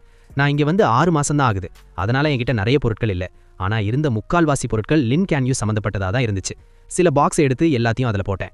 அவளுக்காக 1/2 மாசம் கஷ்டப்பட்டு பின்னின ஸ்கார்ஃபை பிரிச்சு மறுபடியும் ஒரு நூல் பந்தா மாத்தினேன். அவ ஒரு அறக்கட்டளைக்கு தானமா கொடுத்த அந்த செராமிக் பூந்தொட்டைய நான் எவ்வளோ கஷ்டப்பட்டு ஏலத்தில் எடுத்தேன். அதை அடிச்சு நொறுக்கி துண்டு துண்டா ஆக்கினேன். ராத்திரி முழுக்க தூங்காம நான் எழுதின அந்த லவ் லெட்டர்ஸ் எல்லாத்தையும் டஸ்ட்பின்ல வீசி எறிஞ்சிட்டேன். அவை போனதுமே லின் கேன்யூக்கும் எனக்கும் இருந்த அந்த பழைய காலமே முடிவுக்கு வந்துருச்சு. கடைசியா அந்த வீட்ல 2 துணி தான் இருந்துச்சு. நாங்க முதல்ல சந்திச்ச அன்னைக்கு அவ போட்டிருந்த அதே மாதிரியான ஷர்ட்டும் லூஸான பிளாக் ஜீன்ஸும். நான் ஒரு தீக்குச்சியை உரசி கொளுத்தி அதை அப்படியே சாம்பலாக்கினேன். நான் எழுந்து நின்னப்போ கொஞ்ச தூரத்துல லின் கேன்யூ நின்னுட்டு இருக்கிறத பார்த்தேன். நான் அவகிட்ட சொன்னேன், நிறைய வேலை இருந்துச்சு, தேவையில்லாத சில குப்பைகள் எல்லாம் சுத்தம் பண்ணி முடிச்சதும் இப்ப மனசுல இருந்த பாரம் எல்லாம் குறைஞ்சிடுச்சு. அடுத்த நாள் காலையில அந்த ஆப்போசிட் வீட்டு கதவு திறக்கிற சத்தத்துல தான் நான் கண்ணு முடிச்சேன். மெதுவா கண்ணை திறந்து போன்ல டைம் என்னன்னு பார்த்தேன். அப்போ நோட்டிஃபிகேஷன் பார்ல அடுத்தடுத்து மெசேஜஸ் வந்துகிட்டே இருக்கு. ஒரு நிமிஷம் யோசிச்சதுக்கு அப்புறம் தான் தெரியுது, இது 1 வருஷத்துக்கு முன்னாடி லின் கேன்யூவோட விருப்பங்கள் என்னன்னு தெரிஞ்சுக்கிறதுக்காக நான் ரகசியமா சேர்ந்த அந்த குரூப் மெசேஜ்னு. அதுல இருந்து லெஃப்டாக நான் மறந்துட்டேன். அந்த குரூப்ல நான் இருக்கிறது லின் கேன்யூக்கும் தெரியாது. அன்னைக்கு காலையில அந்த குரூப்ல லின் கேன்யூவோட ஹாஸ்டல் ஃப்ரெண்ட்ஸ் எல்லாம் ரொம்ப பிஸியா பேசிட்டு இருந்தாங்க. லின் கேன்யூ, என்ன இவ்வளோ சீக்கிரம் எழுந்துட்ட, ஒருவேளை எக்ஸைட்மெண்ட்ல நைட் முழுக்க தூங்கலையோ அப்படின்னு ஒருத்தி கேட்டா. அதுக்கு இன்னொருத்தி, கேட்கணுமா என்ன, நேத்து நைட்டு 11 மணிலேருந்தே அவ தயாராகிட்டு இருக்கா, இந்த தடவை நிஜமாவே லூ சான்சோவோட ப்ரப்போசலை நீ ஏத்துக்க போறியா அப்படின்னு கேட்டா. அதுக்கு கீழே லின் கேன்யூ ஒரு பெரிய மெசேஜ் அனுப்பியிருந்தா. இது ப்ரப்போசலை ஏத்துக்கிற விஷயம் மட்டும் இல்ல, எங்க 2 பேருக்குமே ஒருத்தருக்கு ஒருத்தர் பிடிக்குதுங்கிறதால நாங்க ஒன்னா சேர்றது ஏற்கனவே முடிவான ஒண்ணுதான். இனிமே இந்த மாதிரி லூசுத்தனமான கேள்விகளை கேட்காதீங்க. இதை சொல்லுங்க, இன்னைக்கு எந்த ட்ரெஸ் நல்லா இருக்கு, இதுவா இல்ல அதுவா? அவ அனுப்புன டசன் கணக்கான ட்ரெஸ் போட்டோக்களால அந்த குரூப்பே திணறி போச்சு. ஓ மை காட், இவ்ளோ ப்ரிப்பரேஷனா? பசங்களை கண்டாலே தள்ளி நிக்கிற நம்ம காலேஜ் பியூட்டி லின் கேன்யூவா அப்படின்னு எல்லாரும் ஆச்சரியப்பட்டப்போ லின் கேன்யூ கிட்ட இருந்து ஒரே ஒரு பதில் தான் வந்துச்சு, எனக்கு அவனை ரொம்ப பிடிக்குது, இந்த ஜென்மத்துல இவனை தவிர வேற யாரும் எனக்கு வேண்டாம். அவளோட அந்த ஒரு வரியை பார்த்ததும் எனக்கு சிரிப்பு தான் வந்துச்சு. பழைய ஞாபகங்கள் எல்லாம் மனசுல வந்து போச்சு. அவளுக்கு என்ன பிடிக்குதுங்கிற மெசேஜ் எனக்கு ஒரு மிகப்பெரிய ஜோக் மாதிரி தெரிஞ்சது. அவளுக்கு என்ன பிடிக்குது, அதனால தான் 99 தடவை என் ப்ரப்போசலை ரிஜெக்ட் பண்ணி எல்லார் முன்னாடியும் என்ன ஒரு கோமாளியா ஆக்கினா. அவளுக்கு என்ன பிடிக்குது, அதனால தான் என்னை இக்னோர் பண்ணிட்டு மத்த பசங்க கூட க்ளோஸா இருக்கிற மாதிரி நடிச்சு என்ன பொறாமப்பட வச்சா. அவளுக்கு என்ன பிடிக்குது, அதனால தான் உண்மையை மறைச்சு பொய் சொல்லி என் மேல பழி போட்டு என்னோட உண்மையான உணர்வுகளை மிதிச்சு துவம்சம் பண்ணா. இதுதான் அவளோட காதலா இருந்தா எனக்கு அந்த காதலே வேண்டாம். அந்த குரூப்ல மெசேஜஸ் வேகமா வந்துகிட்டே இருந்துச்சு. சில பொண்ணுங்க காலேஜ் ஸ்கொயர்ல இருந்து போட்டோ அனுப்புனாங்க. மணி 7 தான் ஆகுது, ஆனா அங்க இப்பவே கூட்டம் கூடிருச்சு. எல்லாரும் என்னோட 100வது ப்ரப்போசலை பார்க்க வந்துட்டாங்க. கேன் யூ சீக்கிரம் வா, ஒருவேளை ப்ரப்போசல் ஸ்டார்ட் ஆயிடுச்சுன்னா இந்த கதையோட ஹீரோயினான உனக்கு உள்ள போக கூட இடம் கிடைக்காம போயிட போகுதுன்னு ஒருத்தி சொன்னா. நான் அந்த குரூப்பை விட்டு வெளியே வர போனப்போ லின் கேன் யூ எனக்கு ஒரு மெசேஜ் அனுப்புனா. நான் கிளம்ப தயாராகிட்டேன். நானும் கிளம்ப தயாராகிட்டேன் லின் கேன் யூ. ஆனா வித்தியாசம் என்னன்னா, நான் நிரந்தரமா உன்னை விட்டு கிளம்புறேன். அந்த கார்ட்ஸ் எல்லாம் காலேஜ் மைதானத்துல பறக்கிறத பார்க்கும்போது லின் கேன் யூவோட ரியாக்ஷன் என்னவா இருக்கும்னு பார்க்கணும்னு எனக்கு ஒரு சின்ன ஆசை வந்துச்சு. அவ நாட்டை விட்டே போயிட்டேன்னு அவளுக்கு தெரிய வரும்போது அவ எப்படி ஃபீல் பண்ணுவான்னு. ஆனா பாவம், என்னால் அதை பார்க்க முடியாது. இன்னையிலிருந்து லின் கேன் யூக்கும் எனக்கும் எந்த சம்பந்தமும் இல்லை. நான் ரொம்ப நிதானமா என் பேக்கிங்கை முடிச்சேன். அந்த காலி ரூமை ஒரு தடவை சுத்தி பார்த்துட்டு என் ஃபோனை எடுத்து லின் கேன் யூவோட எல்லா நம்பர்ஸையும் சோஷியல் மீடியா அக்கௌண்ட்ஸையும் பிளாக் பண்ணேன். இதெல்லாம் செஞ்சு முடிச்சதுக்கப்புறம் என் மனசுல ஒரு பெரிய அமைதி கிடைச்சது. என் சூட்கேஸை எடுத்துக்கிட்டு அந்த கதவை தாண்டி வெளியே வந்து ஒரு புதுமையான அழகான வாழ்க்கையை நோக்கி என் காலடியை எடுத்து வச்சேன். 9 மணி ஆக இன்னும் 5 நிமிஷம் தான் இருந்துச்சு. காலேஜ் மைதானத்துல கீழே எக்கச்சக்கமான கூட்டம், நிக்க கூட இடம் இல்ல. கூட்டத்தை கண்ட்ரோல் பண்ண செக்யூரிட்டி கார்ட்ஸ் கூட வர வேண்டியதா போச்சு. அவ்வளோ பேர் கீழே நின்றுட்டு இருந்தாங்க. இதை பார்த்துட்டு என் ரூம்மேட்ஸ்லாம் அப்படியே ஷாக் ஆகி செம்ம சந்தோஷத்துல பேச ஆரம்பிச்சிட்டாங்க. இவ்வளோ பேர் இருக்காங்கன்னா இனிமே நடக்க போற விஷயம் ஸ்கூல் ஃபுல்லா உடனே பரவிடுற போதுன்னு அர்த்தம். இது ஒரு வகையில நல்லதுதான். இல்லனா சானு போன அப்புறம் கூட பசங்க அவனை பத்தி பின்னாடி தப்பா பேசிட்டு இருப்பாங்க. அவங்க இப்படி பேசிட்டே இருந்தப்பவே டைம் ஆச்சு. கரெக்டா 8:59. சானு கண்டிப்பா வந்திருப்பான். சீக்கிரம் கார்ட்ஸ் வீசுறவங்களும் போட்டோ எடுக்கிறவங்களும் ரெடி ஆயிருங்க. அவன் ஃப்ளைட் ஏறதுக்கு முன்னாடி இந்த சீனை அவனுக்கு காட்டியே ஆகணும். இப்படி சொல்லி முடிச்ச உடனே 9 மணிக்கு அலாரம் அடிச்சது. 2 பசங்க லெஃப்ட் ரைட்டுன்னு 2 பக்கமும் நின்னுட்டு ஜன்னல்ல அடுக்கி வச்சிருந்த கார்ட்ஸை காத்துல அப்படியே ஊதி விட்டாங்க. அடுத்த செகண்டே அந்த வெள்ளை கார்ட்ஸ்லாம் 16வது மாடியில இருந்து காத்துல அப்படியே மிதந்து கீழே விழ ஆரம்பிச்சது. கீழே கூட்டத்துல நின்னுட்டு இருந்த சரியா கண்ணு தெரியாத ஒரு பையன், ஏய் பாருங்கடா பனி பெய்யுதுன்னு கத்துனான். உடனே எல்லாரும் மேல அண்ணாந்து பார்த்தாங்க. அந்த கார்ட்ஸ் கீழே விழ விழ அதுல என்னதான் எழுதியிருக்குன்னு பாக்குறதுக்காக பசங்கெல்லாம் குதிச்சு அதை பிடிக்க ட்ரை பண்ணாங்க. அந்த கூட்டத்துக்கு நடுவுல நின்னுட்டு இருந்த லின்ஷுன் யூவோ மேல பார்த்தா. அவ பக்கத்துல இருந்த பொண்ணுங்களும் இதை பார்த்து அப்படியே மிரண்டு போயிட்டாங்க. வாவ், எவ்வளோ இருக்கு, குறைஞ்சது ஒரு 10,000 கார்ட்ஸாவது இருக்கும். லூ சென்ஜூ நிஜமாவே இதுக்காக ரொம்ப ஹார்ட் ஒர்க் பண்ணிருக்கான்னு பேசிக்கிட்டாங்க. தான் ஃப்ரெண்ட்ஸ் இப்படி புகழ்ந்து பேசுறதை கேட்டதும் லின்ஷுன் யூக்கு மனசுக்குள்ள ஒரே நம்பிக்கை. அவ கையை தூக்கி ஒரு கார்டை பிடிச்சு சிரிச்சிட்டே அதை திருப்பி பார்த்தா. ஆனா அதுல எழுதியிருந்ததை படிச்ச அடுத்த செகண்டே அவளை சிரிப்பு அப்படியே உறைஞ்சு போச்சு. பக்கத்துல இருந்த அவ ஃப்ரெண்ட்ஸ் அவளை கிண்டல் பண்ணலான்னு முன்னாடி வந்தாங்க. ஆனா அந்த வார்த்தைகளை பார்த்ததும் அவங்களுக்கும் கண்ணு அப்படியே விரிஞ்சிடுச்சு. அவ தடுமாறிட்டே, வாய்ப்பே இல்ல, கண்டிப்பா ஏதோ தப்பு நடந்திருக்கேன்னு சொன்னா. அவங்க அவளுக்கு ஆறுதல் சொன்னாங்க.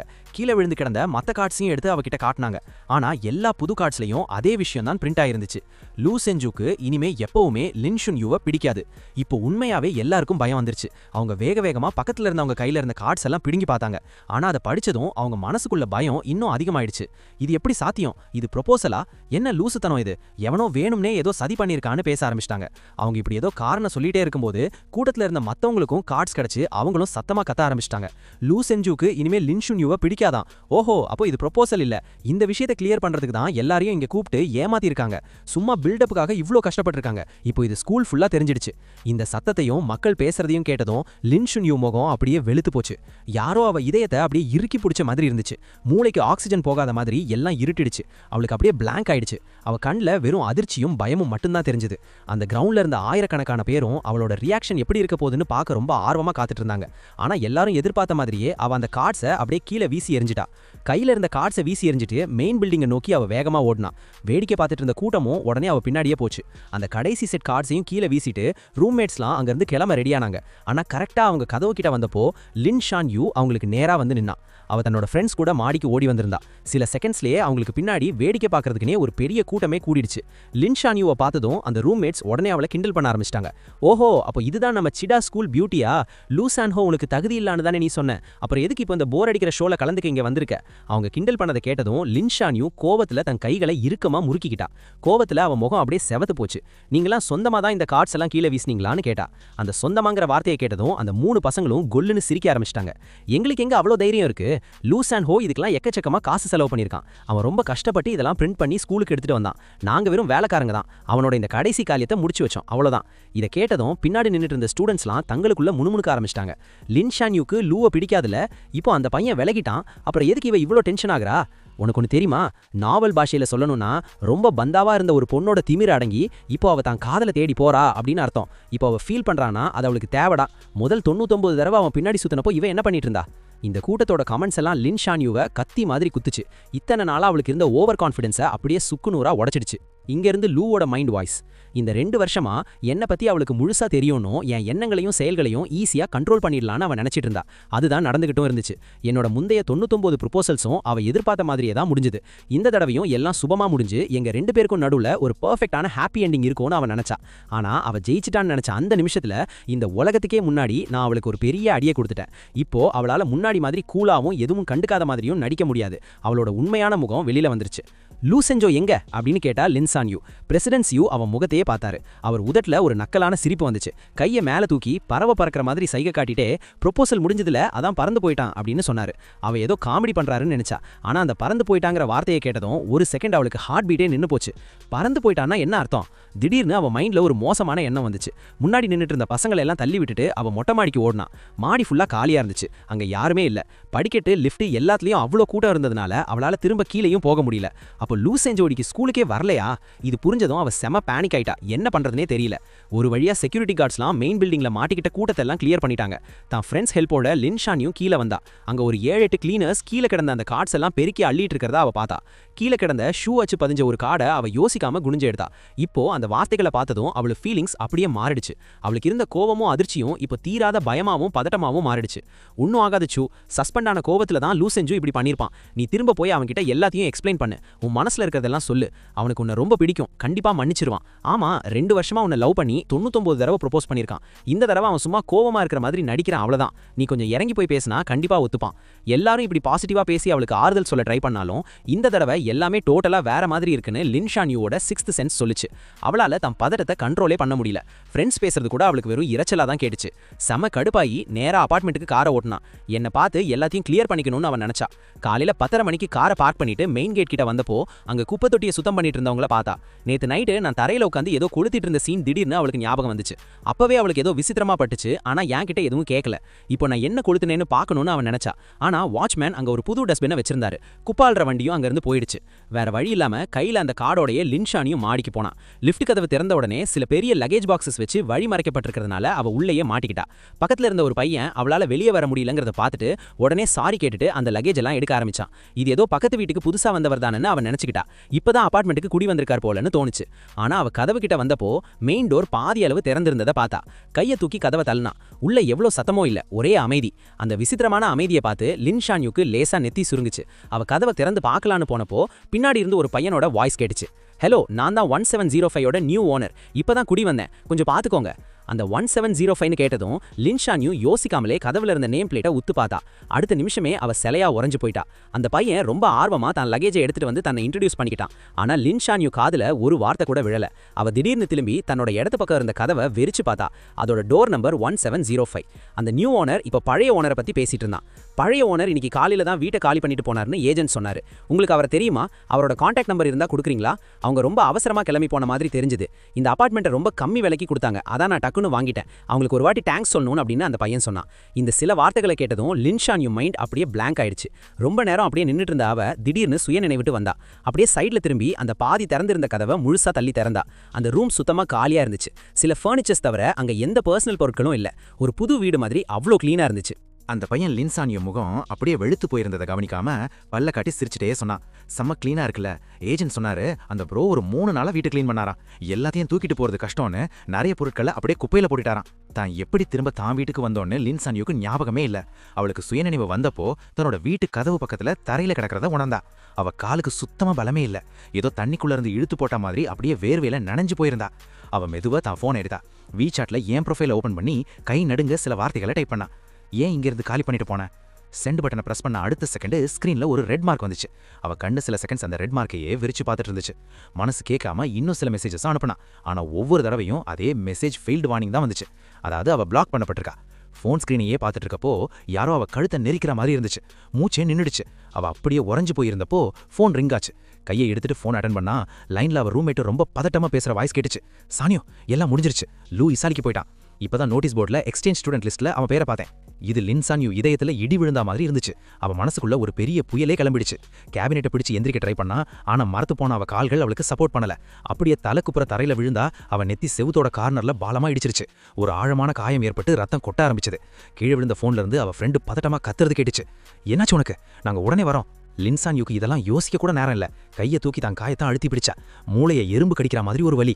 அந்த நரம்பு வலி அவளால தாங்கவே முடியல. அப்படியே சுருண்டு படுத்துட்டா. தொண்டையிலிருந்து ஒரு வலியான முனங்கல் சத்தம் மட்டும் வந்துச்சு. கண் பார்வை அப்படியே இருட்டிடுச்சு. அவளுக்கு சுத்தமா சுயநினைவு போறதுக்கு முன்னாடி அவ மனசுல ஓடின ஒரே விஷயம், இன்னைக்கு அவ பல தடவை படிச்ச, அவ மனசுல ஆழமா பதிஞ்ச அந்த ஒரே வரிதான். லூ செஞ்சுக்கு இனிமே லின்சான்யூவை எப்பவுமே பிடிக்காது. லின்சான்யூக்கு ரொம்ப பெரிய அடி. நல்ல வேலையை அவள் உயிர் பிழைச்சிட்டா. ஆனால் அவளை ஐசியூவில் அட்மிட் பண்ண வேண்டி வந்துருச்சு. அவளுக்கு சுயநினைவு வந்தப்போ தான் தெரிஞ்சது 3 நாள் ஆகிடுச்சுன்னு. அவள் ஃப்ரெண்ட்ஸ் நிம்மதியாக அவள் பெட் பக்கத்தில் நின்றுட்டு அவள் மயக்கமாக இருந்தப்போ என்ன நடந்துச்சுன்னு சொல்ல ஆரம்பிச்சாங்க. அவங்களுக்கு கிடைச்ச தகவல் படி லூ 3 நாளைக்கு முன்னாடியே இத்தாலிக்கு போயிட்டான். ஆனால் அட்மிஷன் வேலைகள் இன்னும் முழுசாக முடியலையா. லிஸ்ட் வெளியானதுக்கப்புறம் கொஞ்ச நாளைக்கு முன்னாடி அவன் எக்ஸாமில் பிட் அடிச்சான்னு யாரோ ஸ்கூலில் கம்ப்ளைண்ட் பண்ணியிருக்காங்களாம். அதனால் அவரோட எக்ஸ்சேஞ்ச் ப்ரோக்ராம் கேன்சல் ஆக வாய்ப்பு இருக்கு. கேன்சல் ஆச்சுன்னா அவன் கண்டிப்பாக திரும்ப வந்து தான் ஆகணும். கவலைப்படாத சானியோ, அவனால் தப்பிக்க முடியாது. இதை கேட்டதும் லின்சானியோட இதயம் வேகமா துடிக்க ஆரம்பிச்சது. அவ கண்கள் விரிஞ்சது. இந்த ஷாக்கிங்கான நியூஸ்ல இருந்து அவ இன்னும் வெளியவே வரல. அதுக்குள்ள ஒரு திடீர்னு கதவு தட்டுற சத்தம் கேட்டுச்சு. ஒரு ரூம்மேட் ஓடி போய் கதவு திறந்தா. மத்த 3 பேரும் என்ன ஏதுன்னு ஆச்சரியமா பார்த்தாங்க. அங்க பார்த்தா நம்ம ஃபேமஸ் ப்ரொஃபசர் ஜாங் செம்ம கோவத்துல உள்ள வந்தாரு. பெட்ல படுத்துட்டு இருந்த லின்சானியோ அவர் ஒரு பார்வை பார்த்தாரு. அவர் முகத்துல இருந்த அந்த கோவத்தையும் ஒரு மாதிரி பயமுறுத்துற பார்வையும் பார்த்து யாருக்குமே அவரை கண்ணை பார்த்து பேச தைரியம் வரல. நீதான் லின்சானியோவா? சான்யூ மற்றும் ஜூயாஷு சம்பந்தப்பட்ட அந்த சீட்டிங் கேஸ்ல நீ சாட்சி சொன்னதா கேள்விப்பட்டேன். நான் உனக்கிட்ட கொஞ்சம் பேசணும் அப்படின்னு சொன்னாரு. இதை கேட்ட உடனே அங்க இருக்கிற அந்த ரூம்மேட்ஸ்க்கு மேல நிக்க தைரியம் இல்ல. உடனே வாட விட்டு வெளியில போயிட்டாங்க. மெதுவா மூடுற அந்த கதவை பார்த்துட்டே லின் லேசா தலையை தூக்கி, ஆமா நான் தான் சாட்சி சொன்னேன் அப்படின்னு சொன்னான். இதை கேட்ட உடனே ப்ரொஃபசர் ஜாங் முகம் கோவத்தில் அப்படியே செக்கச்சவேல்னு ஆயிடுச்சு. சத்தமா, நீ பொய் சாட்சி சொன்னதா சானியோ என்கிட்ட சொன்னா. இவ்வளோ பெரிய கேஸ்ல பொய் சொல்ல உனக்கு எவ்வளோ தைரியம் இருக்கணும். இதனால அவர் ஃபியூச்சரே என்ன ஆகும்னு உனக்கு கொஞ்சம் கூட அறிவு இருக்கா? ஒருவேளை அஃபிஷியல் நோட்டீஸ் வந்து அது கூட நீ இன்டர்நெட்ல உருவாக்கின அந்த சர்ச்சையும் சேர்ந்தா அவனோட மொத்த வாழ்க்கையும் உன்னால நாசமா போயிடும். அவன் உனக்கு பிடிக்கும், ஆனா மனசாட்சி தொட்டு சொல்லு, இந்த 2 வருஷத்துல அவன் எப்பவாவது உனக்கு ஏதாவது கெடுதல் பண்ணியிருக்கானா? அவனை முழுசா அழிக்கிற அளவுக்கு அவன் மேல உனக்கு அவ்வளோ வெறுப்பா? உனக்குள்ள கொஞ்சமாவது மனித தன்மை மீதி இருந்துச்சுன்னா உடனே ஸ்கூல் அட்மினிஸ்ட்ரேஷன் கிட்ட போய் உண்மையை சொல்லு அப்படின்னு திட்டி தீர்த்தாரு.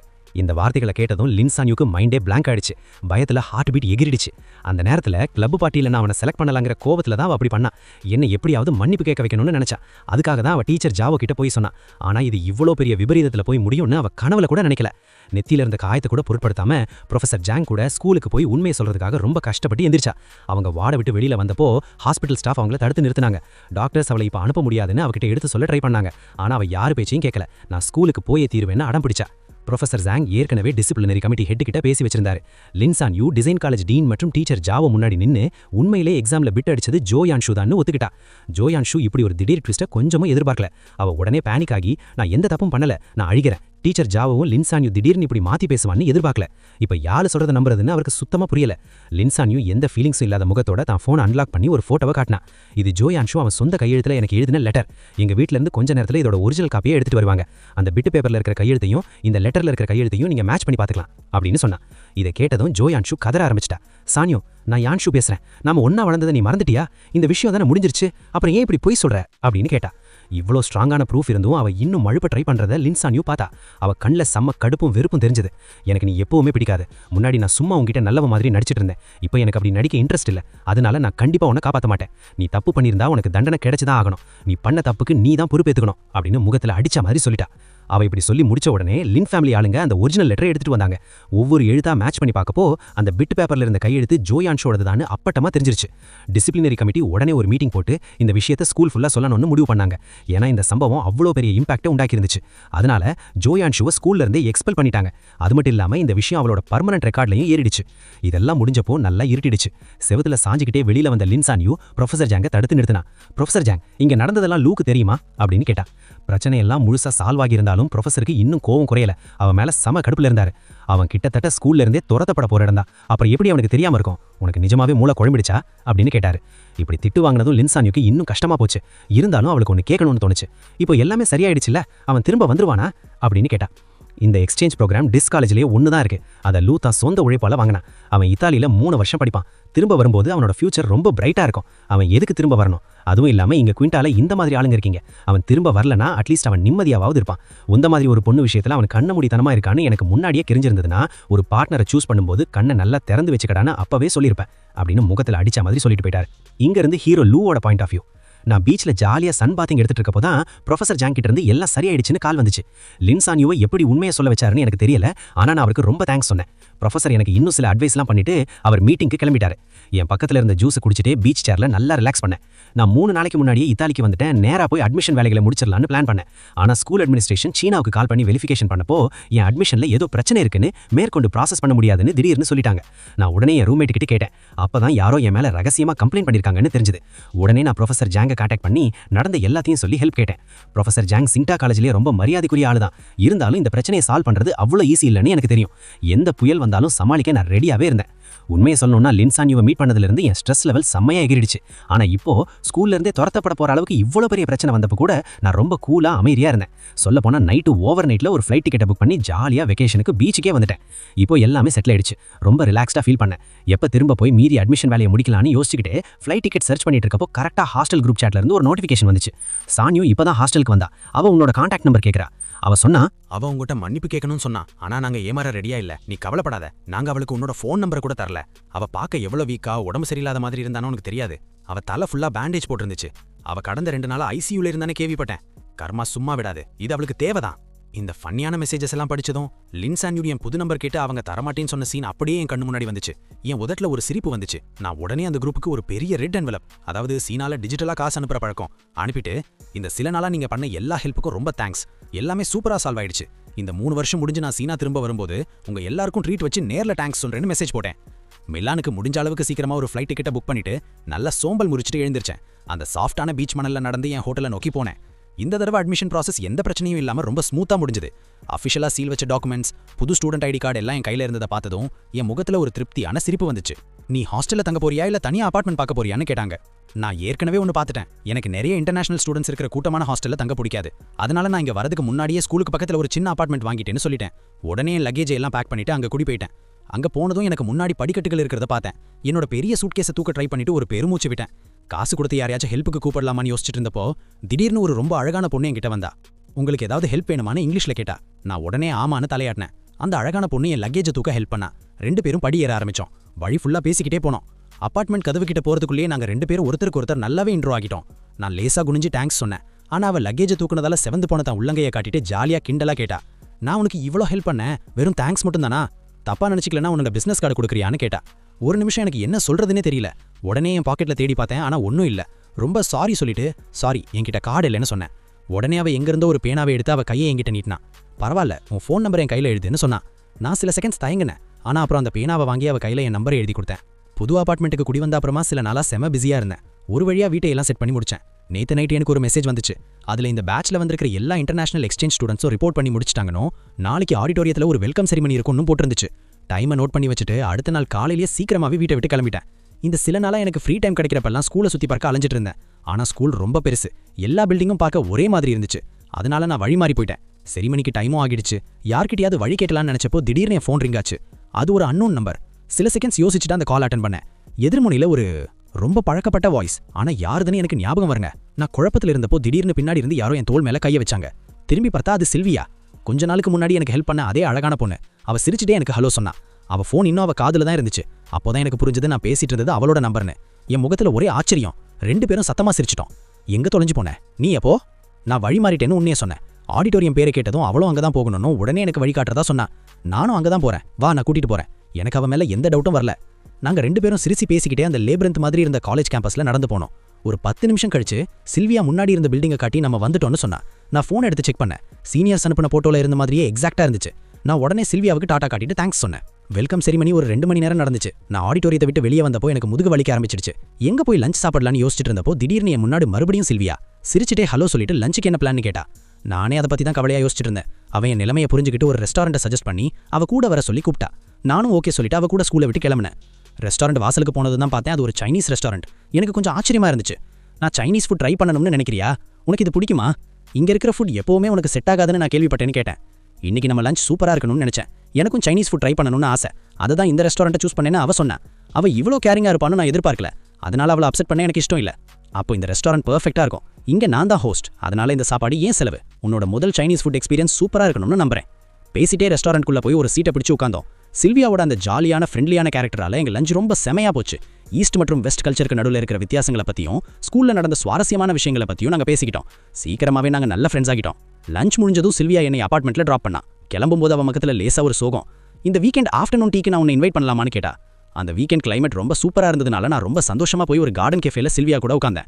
ஏரி பக்கத்துல இருந்து ஒரு கூட்டமாக வெள்ளப்புறாக்கள் பறந்து வந்து அதில் ஒரு சிறகு மெதுவாக வந்து என் தலை மேலே விழுந்துச்சு. இதை கவனிச்ச சில்வியா சிரிச்சிட்டே எழுந்து வந்து அதை தட்டிமிட்டா. நாங்கள் 2 பேரும் ரொம்ப பக்கத்தில் இருந்தோம். தூரத்துல இருந்து பார்க்குறவங்களுக்கு நாங்கள் ரொம்ப நெருக்கமாக இருக்கிற மாதிரி தெரிஞ்சிருக்கோம். நான் சிரிச்சிட்டே மேலே பார்த்து தேங்க்ஸ்னு சொன்னேன். நான் இப்படி சொல்லிட்டே இருக்கும்போதே என் பார்வை திடீர்னு இடது பக்கம் திரும்பிச்சு. அப்படியே உறைஞ்சு போயிட்டேன். வாசல்ல தலையில பேண்டேஜ் போட்டுட்டு வெளுத்து போன முகத்தோட நிக்கிற அந்த பொண்ணியை பார்க்க அச்சசல் லின்சான்யூ மாதிரியே இருக்கா. அவளை நான் நல்லா உத்து பார்க்கறதுக்கு முன்னாடியே கோவமா என்ன நோக்கி வெறிக்கொண்டு ஓடி வந்தா. ரத்தம் கட்டின மாதிரி இருந்த அவ கண்கள். அவ பார்வை கீழே இருந்த டேஸ்டியான கேக்ஸ் மேல பட்டுட்டு அப்படியே அவங்க 2 பேருக்கும் நடுவுல மாறி மாறி போச்சு. இவ யாரு? அந்த பழக்கப்பட்ட வாய்ஸை கேட்டதுமே அது லின்சான்யூ தானே எனக்கு கன்ஃபார்ம் ஆகிடுச்சு. என்ன இங்க இருக்கிறது அவளுக்கு எப்படி தெரிஞ்சதுன்னு எனக்கு சத்தியமா புரியல. ஆனா அவளை இங்க பார்த்ததுல எனக்கு எந்த ஆச்சரியமும் இல்ல. என்ன தேடி அவ என்னைக்காவது ஒரு நாள் இட்டாலிக்கு வருவான்னு எனக்கு தெரியும். என்ன இருந்தாலும் அவ பார்வையில நான் ரொம்ப ஈஸியா மாட்டிக்கிற ஒரு இரையாச்சே. அவ கண்ணுல இருந்து என்ன அவ்வளோ ஈஸியா தப்பிக்க விட மாட்டா. அவளை மறுபடியும் ஃபேஸ் பண்றதுக்கு நான் ஏற்கனவே ரெடியா தான் இருந்தேன். அதனால அவ அவ்வளோ கோவமா நடந்துக்கிட்டாலும் நான் ரொம்ப கூலா அமைதியாவே இருந்தேன். இவ என்னோட புது ஃப்ரெண்ட். அவளுக்கு ஏதாவது வேணுமா? என்ன ஃப்ரெண்ட்? இவ உன்னோட கேர்ள் ஃப்ரெண்டா? இந்த கடைசி சில வார்த்தைகளை லின்சான்யூ பல்ல கடிச்சிட்டு ஆத்திரமா கேட்டா. இவ்வளோ பெரிய காயத்தோட உண்மையை சொல்றதுக்காக ஆயிரக்கணக்கான மைல் தாண்டி இங்க வந்தா நான் இன்னொரு பொண்ணோட டேட்டிங் பண்றத பாப்பேன்னு அவ கனவுல கூட நினைச்சு பார்த்திருக்க மாட்டா. நீ வெளிநாட்டுக்கு வந்து சில நாள்லாம் ஆகுது, அதுக்குள்ள ஒரு புது பொண்ணை பிடிச்சிட்டியா? நீ தானே 2 வருஷமா என்ன லவ் பண்ண. 199 தடவை நான் ரிஜெக்ட் பண்ண அப்புறமும் என்ன விடாம சுத்துங்க. 100வது தடவை நம்ம ஒன்னா சேர்ந்துருவோம் தானே முடிவு பண்ணியிருந்தோம். அப்புறம் ஏன் கொடுத்த வாக்கம் இருந்த? நீ உன் ப்ராமிஸை பிரேக் பண்ணிட்ட. அவளை மேற்கொண்டு எதுவும் பேசலாம் விடல. பழசையெல்லாம் இப்ப பேசி ஒரு பிரயோஜனமும் இல்ல. உன்னை பின்னாடி சுத்தினது நிஜமாவே ஒரு கேவலமான விஷயம் தான். அதை நான் மறந்துட்டா என்ன? நான் மறக்கக்கூடாதா என்ன? இந்த அழகான முகத்தை தவிர உங்ககிட்ட வேற எதுவுமே இல்ல. இப்போ எனக்கு உன் மேல எந்த இன்ட்ரெஸ்ட்டும் இல்ல. நான் புதுசா எதையாவது ட்ரை பண்ணலான்னு இருக்கேன். அதுக்கும் நான் உங்ககிட்ட பெர்மிஷன் கேட்கணுமா என்ன? என்னோட இந்த வார்த்தைகளை கேட்டதும் லின்சான்யூக்கு பேச்சே வரல. அவ என்னை அதிர்ச்சியா பார்த்தா. அவ கண்ணில் சந்தேகம் தான் இருந்துச்சு. லூ, இந்த சில நாளா உனக்கு என்னதான் ஆச்சு? அவ பேசுறத நிப்பாட்டி நான் சொன்னேன். என்னோட லைஃப் இப்ப செமையா போயிட்டு இருக்கு. நல்லா சாப்பிடுறேன், நல்லா குடிக்கிறேன், நிம்மதியா தூங்குறேன். முக்கியமா உன்னால எனக்கு வெளியே சுத்துறதுக்கு டைம் கிடைச்சிருக்கு. ஆனா நீ திடீர்னு இங்க வந்தது எனக்கு செம கடுப்பா இருக்கு. நான் சொல்றது உனக்கு புரிஞ்சதுன்னா தயவு செஞ்சு இந்த கெஃபேயை விட்டு வெளியில போ. உண்மையை சொல்ல போனா இந்த அழகான பொண்ணு கூட நான் வந்திருக்கிற டேட்டை நீ ஸ்பாயில் பண்ற. நான் இதை சொல்லும்போது ரொம்ப கேஷுவலா இது ரொம்ப நார்மலான விஷயம்ங்கிற மாதிரி அசால்ட்டா சொன்னேன். என்னோட இந்த கோல்ட் ஆட்டிடியூட பார்த்ததும் ஏற்கனவே வெளுத்து போயிருந்த லின்சானியோட முகம் இன்னும் பேயரைஞ்ச மாதிரி ஆயிடுச்சு. அப்போதான் எல்லாம் உண்மையிலேயே தான் கையை விட்டு போயிடுச்சுன்னு லின்சானியுக்கு புரிஞ்சது. முன்னாடி நான் தப்பு பண்ணிட்டேன். உன் ஃபீலிங்ஸ் கூட நான் விளையாடக்கூடாது. ஐம் சாரி லூ, ப்ளீஸ் என்ன மன்னிச்சிடு. எனக்கு இன்னொரு சான்ஸ் கொடுக்க மாட்டியான்னு கெஞ்சினா. அவ கைகள் நடுங்கிறத பார்த்து நான் என் புருவத்தை உயர்த்தி நக்கலா சொன்னேன். இந்த ஸ்கூல் பியூட்டியோட மன்னிப்பெல்லாம் ஏத்துக்கிற அளவுக்கு எனக்கு தகுதி இல்ல. கவலைப்படாத, இதிலிருந்து நம்ம 2 பேரும் ஸ்ட்ரேஞ்சர்ஸ், முன்பின் தெரியாதவங்க. இனிமே நான் உன் பின்னாடி வருவேன்னு நீ பயப்பட தேவையில்லை. என் கண்ணில் இருந்த அந்த உறுதியை பார்த்ததும் லின்சானியுக்கு தெரிஞ்சது நான் ஜோக் பண்ணலேன்னு. அவ பேனிக் ஆகி அவளை அறியாமலே கையை அவ்வளோ இறுக்கமா பிடிச்சிட்டா. வழியில என் முகமே சுருங்கிடுச்சு. நாங்க என்ன பேசுறோம்னு சில்வியாக்கு சுத்தமா புரியல. முதல்ல நாங்க வெறும் ஃப்ரெண்ட்ஸ், ஏதோ பேசிட்டு இருக்கோம்னு அவன் நினைச்சா. ஆனா என் கை அப்படியே செவந்து போனதை பார்த்ததும் சில்வியா உடனே எழுந்து என் கையை விடுவிக்க ட்ரை பண்ணா. லின்சானியுக்கு இது ஒரு ஓப்பன் சேலஞ்ச் மாதிரி இருந்துச்சு. எதுவுமே யோசிக்காம சில்வியாவோட கையை ஓங்கி தட்டி விட்டா. அந்த ஃபோர்ஸ்ல சில்வியா 2-3 ஸ்டெப் பின்னாடி தள்ளாடி போனா.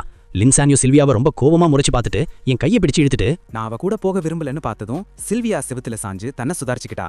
நேரா வந்து லின்சானியுவை பலார்னூறு அரவிட்டா. அடுத்த நிமிஷமே 2 பேரும் பயங்கரமா அடிச்சுக்க ஆரம்பிச்சிட்டாங்க.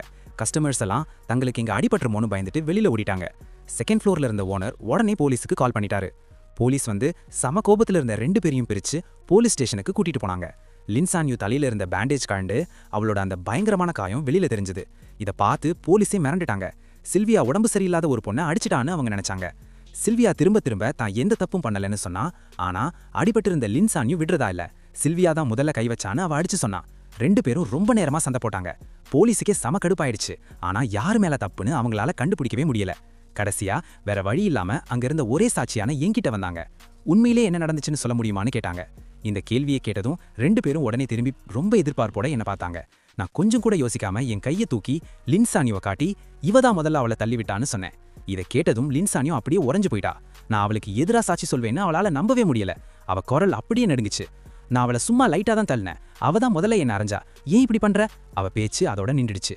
லின்சானியோ மைண்ட்ல திடீர்னு ஒரு பல்ப் எரிஞ்சது. உண்மை புரிஞ்சதும் நான் ஏன் அப்படி சொன்னேன்னு அடுத்த செகண்டே அவளுக்கு புரிஞ்சிருச்சு. நான் அவளை பழி வாங்குறேன். எந்த தப்பும் பண்ணாம ஒரு பொய்ப்பழி சுமக்கிற வழி எப்படி இருக்கும்னு நான் அவளுக்கு உணர்த்த விரும்புறேன். இது புரிஞ்சதும் அவளால ஒரு வார்த்தை கூட பேச முடியல. போலீஸுக்கு சைனீஸ் புரியல. அதனால என்னைய டிரான்ஸ்லேட் பண்ண சொன்னாங்க. நான் அவளுக்கு எந்த சம்பந்தமும் இல்லைங்கிற மாதிரி சிம்பிளா சொல்லிட்டேன். நான் சில்வியா கூட லஞ்ச் சாப்பிட்டுட்டு இருந்தேன். இவ திடீர்னு வந்து சீன் கிரியேட் பண்ண ஆரம்பிச்சிட்டா. என் இஷ்டத்துக்கு மாறா என்ன அங்கிருந்து வலுக்கட்டாயமா கூட்டிட்டு போக ட்ரை பண்ணா. அப்புறம் சில்வியாவை தள்ளிவிட்டா. இதனாலதான் 2 பேருக்கும் சண்டை வந்துச்சுன்னு சொல்லிட்டேன். லின்சான்யூக்கு இருந்த அந்த கடைசி நம்பிக்கையும் சுக்கு நூறா உடைஞ்சு போச்சு. அவ வாயை திறந்து உடைந்த ஒரு ஜீவனற்ற குரல்ல கேட்டா, நீ இனிமே எப்பவுமே என் பக்கம் நிக்க மாட்டியா? நான் அவளை ஓர கண்ணால பார்த்துட்டு ஒரு கோல்டான சிரிப்போட சொன்னேன், நான் எப்பவுமே உண்மையை பேசுறவன், நான் எப்பவுமே உண்மை பக்கம் தான் நிப்பேன். லின்சானியோ இன்னும் விடல, இன்னொரு கேள்வி கேட்டா. ஒருவேளை இன்னைக்கு அவ என்ன முதல்ல தள்ளி விட்டுருந்தா அப்பவும் நீ உண்மையை தான் சொல்லியிருப்பியா? இது என்ன ஒரு கேள்வியா? எனக்கும் உனக்கும் எந்த சம்பந்தமும் இல்ல, நாம என்ன அவ்வளோ க்ளோஸா? சில்வியா இன்னும் சின்ன பொண்ணு, ரொம்ப சென்சிட்டிவ், கண்டிப்பா நான் என் ஃப்ரெண்டு பக்கம் தான் நிப்பேன். இதை சொல்லிட்டு அவ ரியாக்ஷன் என்னவா இருக்கும்னு நான் கொஞ்சம் கூட கவலைப்படல. நான் திரும்பி நடந்துட்டேன்.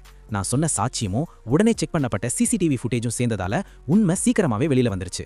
வெளிநாட்டுக்காரிங்கிறத கூட பார்க்காம பப்ளிக்ல சீன் கிரியேட் பண்ணதுக்காக லின்சானியுவை கஸ்டடியில வச்சுக்கிட்டாங்க. சில்வியா வெளியில வர வரைக்கும் நான் வெயிட் பண்ணி அவகிட்ட தேங்க்ஸ் சொல்லிட்டு மன்னிப்பும் கேட்டேன். அவ கையசைச்சு இந்த சின்ன காயங்கள்லாம் எனக்கு ஒரு மேட்டரே இல்லைன்னு சொன்னான். அதுக்கு பதிலா இன்னைக்கு நம்ம டேட் ஸ்பாயில் ஆயிடுச்சுன்னு நான் நல்லா யோசிச்சேன்.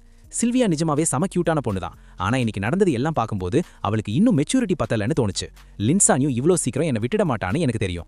இந்த பிரச்சனையில சில்வியால இழுத்து விடவோ இல்ல மறுபடியும் போலீஸ் ஸ்டேஷன் போகவோ எனக்கு இஷ்டம் இல்ல. சில்வியாக்கு என் மேல ஃபீலிங்ஸ் இருக்குன்னு எனக்கு புரிஞ்சது. ஆனா இப்போல்லாம் நான் எமோஷன்ஸை வச்சு எந்த முடிவும் எடுக்கிறதில்ல. அதனால ரொம்ப டீசெண்டா வேணான்னு சொல்லிட்டேன். அடுத்த ஒரு 15-20 நாளுக்கு லின்சானியூவை நான் எங்கேயுமே பார்க்கல. என் லைஃப் திரும்ப பழைய நிலைமைக்கு செம்ம ஜாலியா மாறிடுச்சு. அதுக்கப்புறம் சில்வியா 2 தடவை என்னை வெளியில கூப்பிட்டா. ஆனா நான் வேணான்னு சொன்னதுக்கப்புறம் எங்க கனெக்ஷன் கட் ஆயிடுச்சு. அந்த சின்ன பிரேக்கப்பை நினைச்சு நான் ஃபீல் பண்ணவே இல்லை. இந்த வெளிநாட்டுல எனக்கு கொஞ்சம் சமைக்க தெரியுங்கிறதால சீக்கிரமாவே இன்டர்நேஷனல் ஸ்டூடெண்ட்ஸ் குரூப்ல நான் நல்லா செட் ஆயிட்டேன். லின்சான்யூன்னு ஒரு பொண்ணே இருந்தான்னு நான் மறக்கிற நிலைமைக்கு வந்தப்போதான் திடீர்னு அவன் மறுபடியும் ஆஜராயிட்டா. ஒரு வண்டி ஃபுல்லா ரோஜா பூவும் பலூன்ஸும் எடுத்துட்டு ஸ்கூலுக்கு வந்து என் வழியை மறைச்சு நின்னா. சுத்தி இருந்தவங்க எல்லாம் அப்படியே ஷாக் ஆகி பார்த்தாங்க. எனக்கு என்ன சொல்றதுனே தெரியல. லின்சான்யூ என் முகத்துல இருந்த ரியாக்ஷனை பத்தி கொஞ்சம் கூட கவலைப்படல. அவ மனசுல இருந்தது அப்படியே நேரா சொல்லிட்டா. லூ, நான் உனக்கு 100 தடவை ப்ரப்போஸ் பண்ணா எனக்கு இன்னொரு சான்ஸ் கொடுப்பியான்னு கேட்டா. சில மாசத்துக்கு முன்னாடி இருந்த அதே ஆளா நான் இப்போ இருந்திருந்தேனா இதை கேட்டு சந்தோஷத்துல அழுதிருப்பேன். ஆனா இப்போ இது எனக்கு ஒரு மேட்டராவே தெரியல. சொல்லப்போனா இதை கேட்டும்போதே எனக்கே செம கிரிஞ்சா இருந்துச்சு. என்ன ஒரு சீப்பான டிராமா, கிரிஞ்சான டைலாக்ஸ், எல்லார் முன்னாடியும் அவளுக்கு அவ்வளோ தடவை ப்ரப்போஸ் பண்ண நானே என்ன லூசுத்தனம் பண்ணியிருக்கேன்னு நினைச்சேன். அந்த பழைய நினைவுகள் எல்லாம் நினைச்சா எனக்கு எந்த சோகமும் வரல. ஆனா நாமளா இப்படி பண்ணோன்னு எனக்கு ரொம்ப அசிங்கமா இருந்துச்சு. அந்த நிமிஷத்துல என் முன்னாடி நின்னுட்டு இருந்த அந்த பொண்ணு என்ன பேசிட்டு இருந்தாங்கிறது என் காதுல ஒரு வார்த்தை கூட விழல. ரொம்ப நேரமா என்கிட்ட இருந்து எந்த பதிலும் வராததால லின்சான்யூக்கு செம்ம டென்ஷன் ஆயிடுச்சு. அவ ரொம்ப பதட்டமா என்ன உத்து பார்த்துட்டு இருந்தா. நான் அவளோட பார்வையை அப்படியே கண்டுக்காம திரும்பி தூரத்துல நின்னுட்டு இருந்த என் ஃப்ரெண்ட்ஸை பார்த்து கையசைச்சேன். ஹாய் குச்சிங்ஷு, குச்சிச்சி, எல்லாரும் எங்க போறீங்கன்னு கேட்டேன். லின்சான்யூ என் பார்வையை ஃபாலோ பண்ணி திரும்பி பார்த்தா. அப்பதான் அவ வேற யார்கிட்டயோ பேசிட்டு இருக்கேன்னு அவளுக்கு புரிஞ்சது. இதை பார்த்ததும் லின்சான்யூவோட இதயம் அப்படியே உறைஞ்சு போச்சு.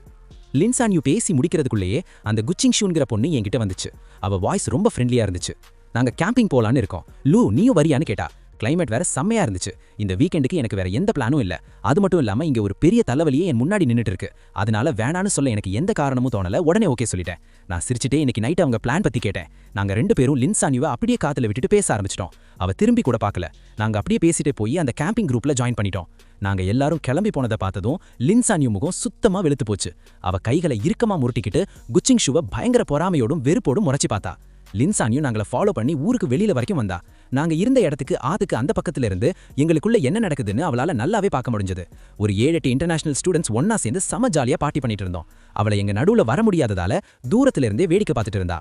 ஆனா அவ என்ன பார்க்க அவ மனசுக்குள்ள ஒரு பெரிய பாரம், வலி அதிகமாயிட்டே போச்சு.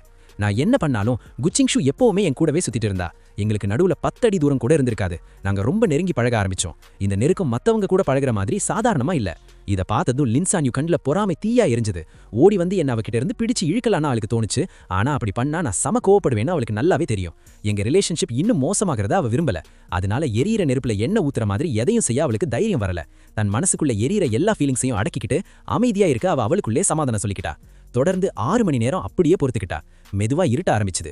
நாங்க கேம்ப் ஃபயர் போட்டு செம ஜாலியா என்ஜாய் பண்ணிட்டு இருந்தோம். அங்க ஒரே சத்தமா இருந்துச்சு. அந்த சத்தம் எனக்கு செட் ஆகல. அதனால கொஞ்சம் ஃப்ரெஷ்ஷா காத்து வாங்கலான்னு தனியா ஆத்து பக்கம் போனேன். இந்த கேப்பை யூஸ் பண்ணி லின்சான்யூ என்கிட்ட வந்தா. லூ, நான் உனக்கு ஒன்னு பேசணும். இன்னைக்கு நான் ரொம்ப நல்ல மூட்ல தான் இருந்தேன். இருந்தாலும் அவளை பார்த்ததே எனக்கு கடுப்பா இருந்துச்சு. அதனால என் வாய்ஸ் கொஞ்சம் ரஃபா தான் இருந்துச்சு. சாரி, எனக்கு எதையும் கேட்க இஷ்டம் இல்லைன்னு சொல்லிட்டு நான் கிளம்ப போனேன். லின்சான்யூ பேனிக் ஆகி உடனே என் கையை கெட்டியா பிடிச்சுக்கிட்டா. அவ கண்ணுல கெஞ்சல் இருந்துச்சு. எனக்கு கொஞ்சம் நிமிஷம் கொடுலு, ரொம்ப நாளா நான் அவகிட்ட சில விஷயங்கள் சொல்லணும்னு நினைச்சிட்டு இருந்தேன். இதை கேட்டதும் ஒரு வழியா நான் நிமிந்து அவளை பார்த்தேன். என் முகத்துல ஒரு விசித்திரமான ரியாக்ஷன் இருந்துச்சு. அப்படி என்ன ரொம்ப நாளா சொல்லணும்? 2 வருஷத்துக்கு முன்னாடி என்ன பார்த்த உடனே லவ் அட் ஃபர்ஸ்ட் சைட்ல விழுந்துட்டேங்கிற அந்த லூசுத்தனமான கதையா? இந்த கடைசி வார்த்தையை சொல்லும்போது என் வாய்ஸ்ல சம நக்கல் இருந்துச்சு. இதை கேட்டதும் லின்சான்யூ மேல இடி விழுந்த மாதிரி ஆயிடுச்சு. இவ்ளோ நாள் அவ ரொம்ப உஷாரா மறைச்சு வச்சிருந்த சீக்ரெட் அதுவும் என் வாயில இருந்தே வரும்னு அவ கனவுல கூட நினைச்சு பார்க்கல. அவ என்ன ஃபீல் பண்றான்னு நான் கவலையே படல. என் முகத்துல இருந்த அந்த நக்கல் சிரிப்பு இன்னும் அதிகமாச்சு. லின்சான்யூ, நீ என்ன சொல்றேன்னு நீயே கொஞ்சம் யோசிச்சு பாரு. என்ன விடு, வேற யாராவது இல்ல நீயாவது இதை நம்புவியா? 2 வருஷமா இப்படி பர்ஃபெக்ட்டா மறைச்சு வைக்கிற இது என்ன மாதிரியான ஒன் சைடு லவ்? தன்னோட ஈகோவையும் சுயநிலையாதையும் சாட்டிஸ்ஃபை பண்றதுக்காக தனக்கு பிடிச்சவனோட ப்ரப்போசலை எல்லார் முன்னாடியும் 99 தடவை எவ்வளவு ரிஜெக்ட் பண்ணுவாளா? ஒவ்வொரு கஷ்டமான சூழ்நிலையிலையும் தான் லவ் பண்ற பையனை தனக்கு பிடிக்காத எதிரிகளுக்கு முன்னாடி திரும்ப திரும்ப எவ்வளவு மாட்டி விடுவாளா? இதுக்கு பேர் லவ்வா? எனக்கு தெரிஞ்சு இது ரொம்ப ஆழமான வெறுப்பு. என் கிண்டலான பேச்சை கேட்டதும் லின்சானியும் மூளை அப்படியே மறந்து போச்சு. இதெல்லாம் இல்லைன்னு மறுக்க அவ முடிஞ்ச வரைக்கும் ட்ரை பண்ணா.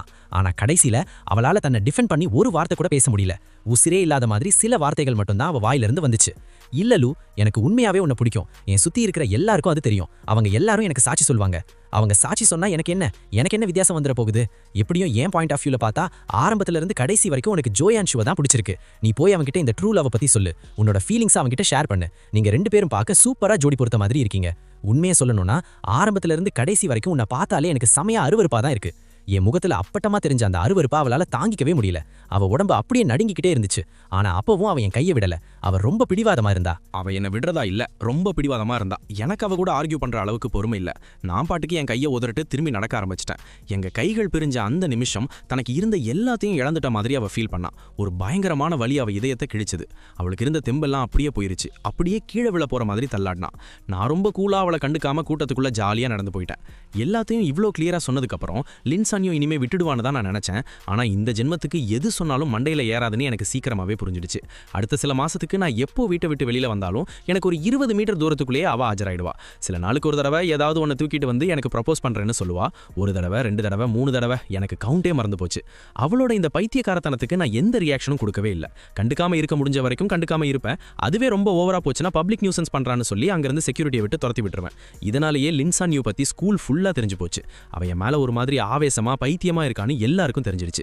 அதனால அவ எங்க போனாலும் எல்லாரும் அவளை கை நீட்டி தப்பா பேசினாங்க. ஆனா அதை பத்தி அவ கொஞ்சம் கூட கவலைப்படல. என் நிழல் மாதிரி என் பின்னாடியே சுத்தினா.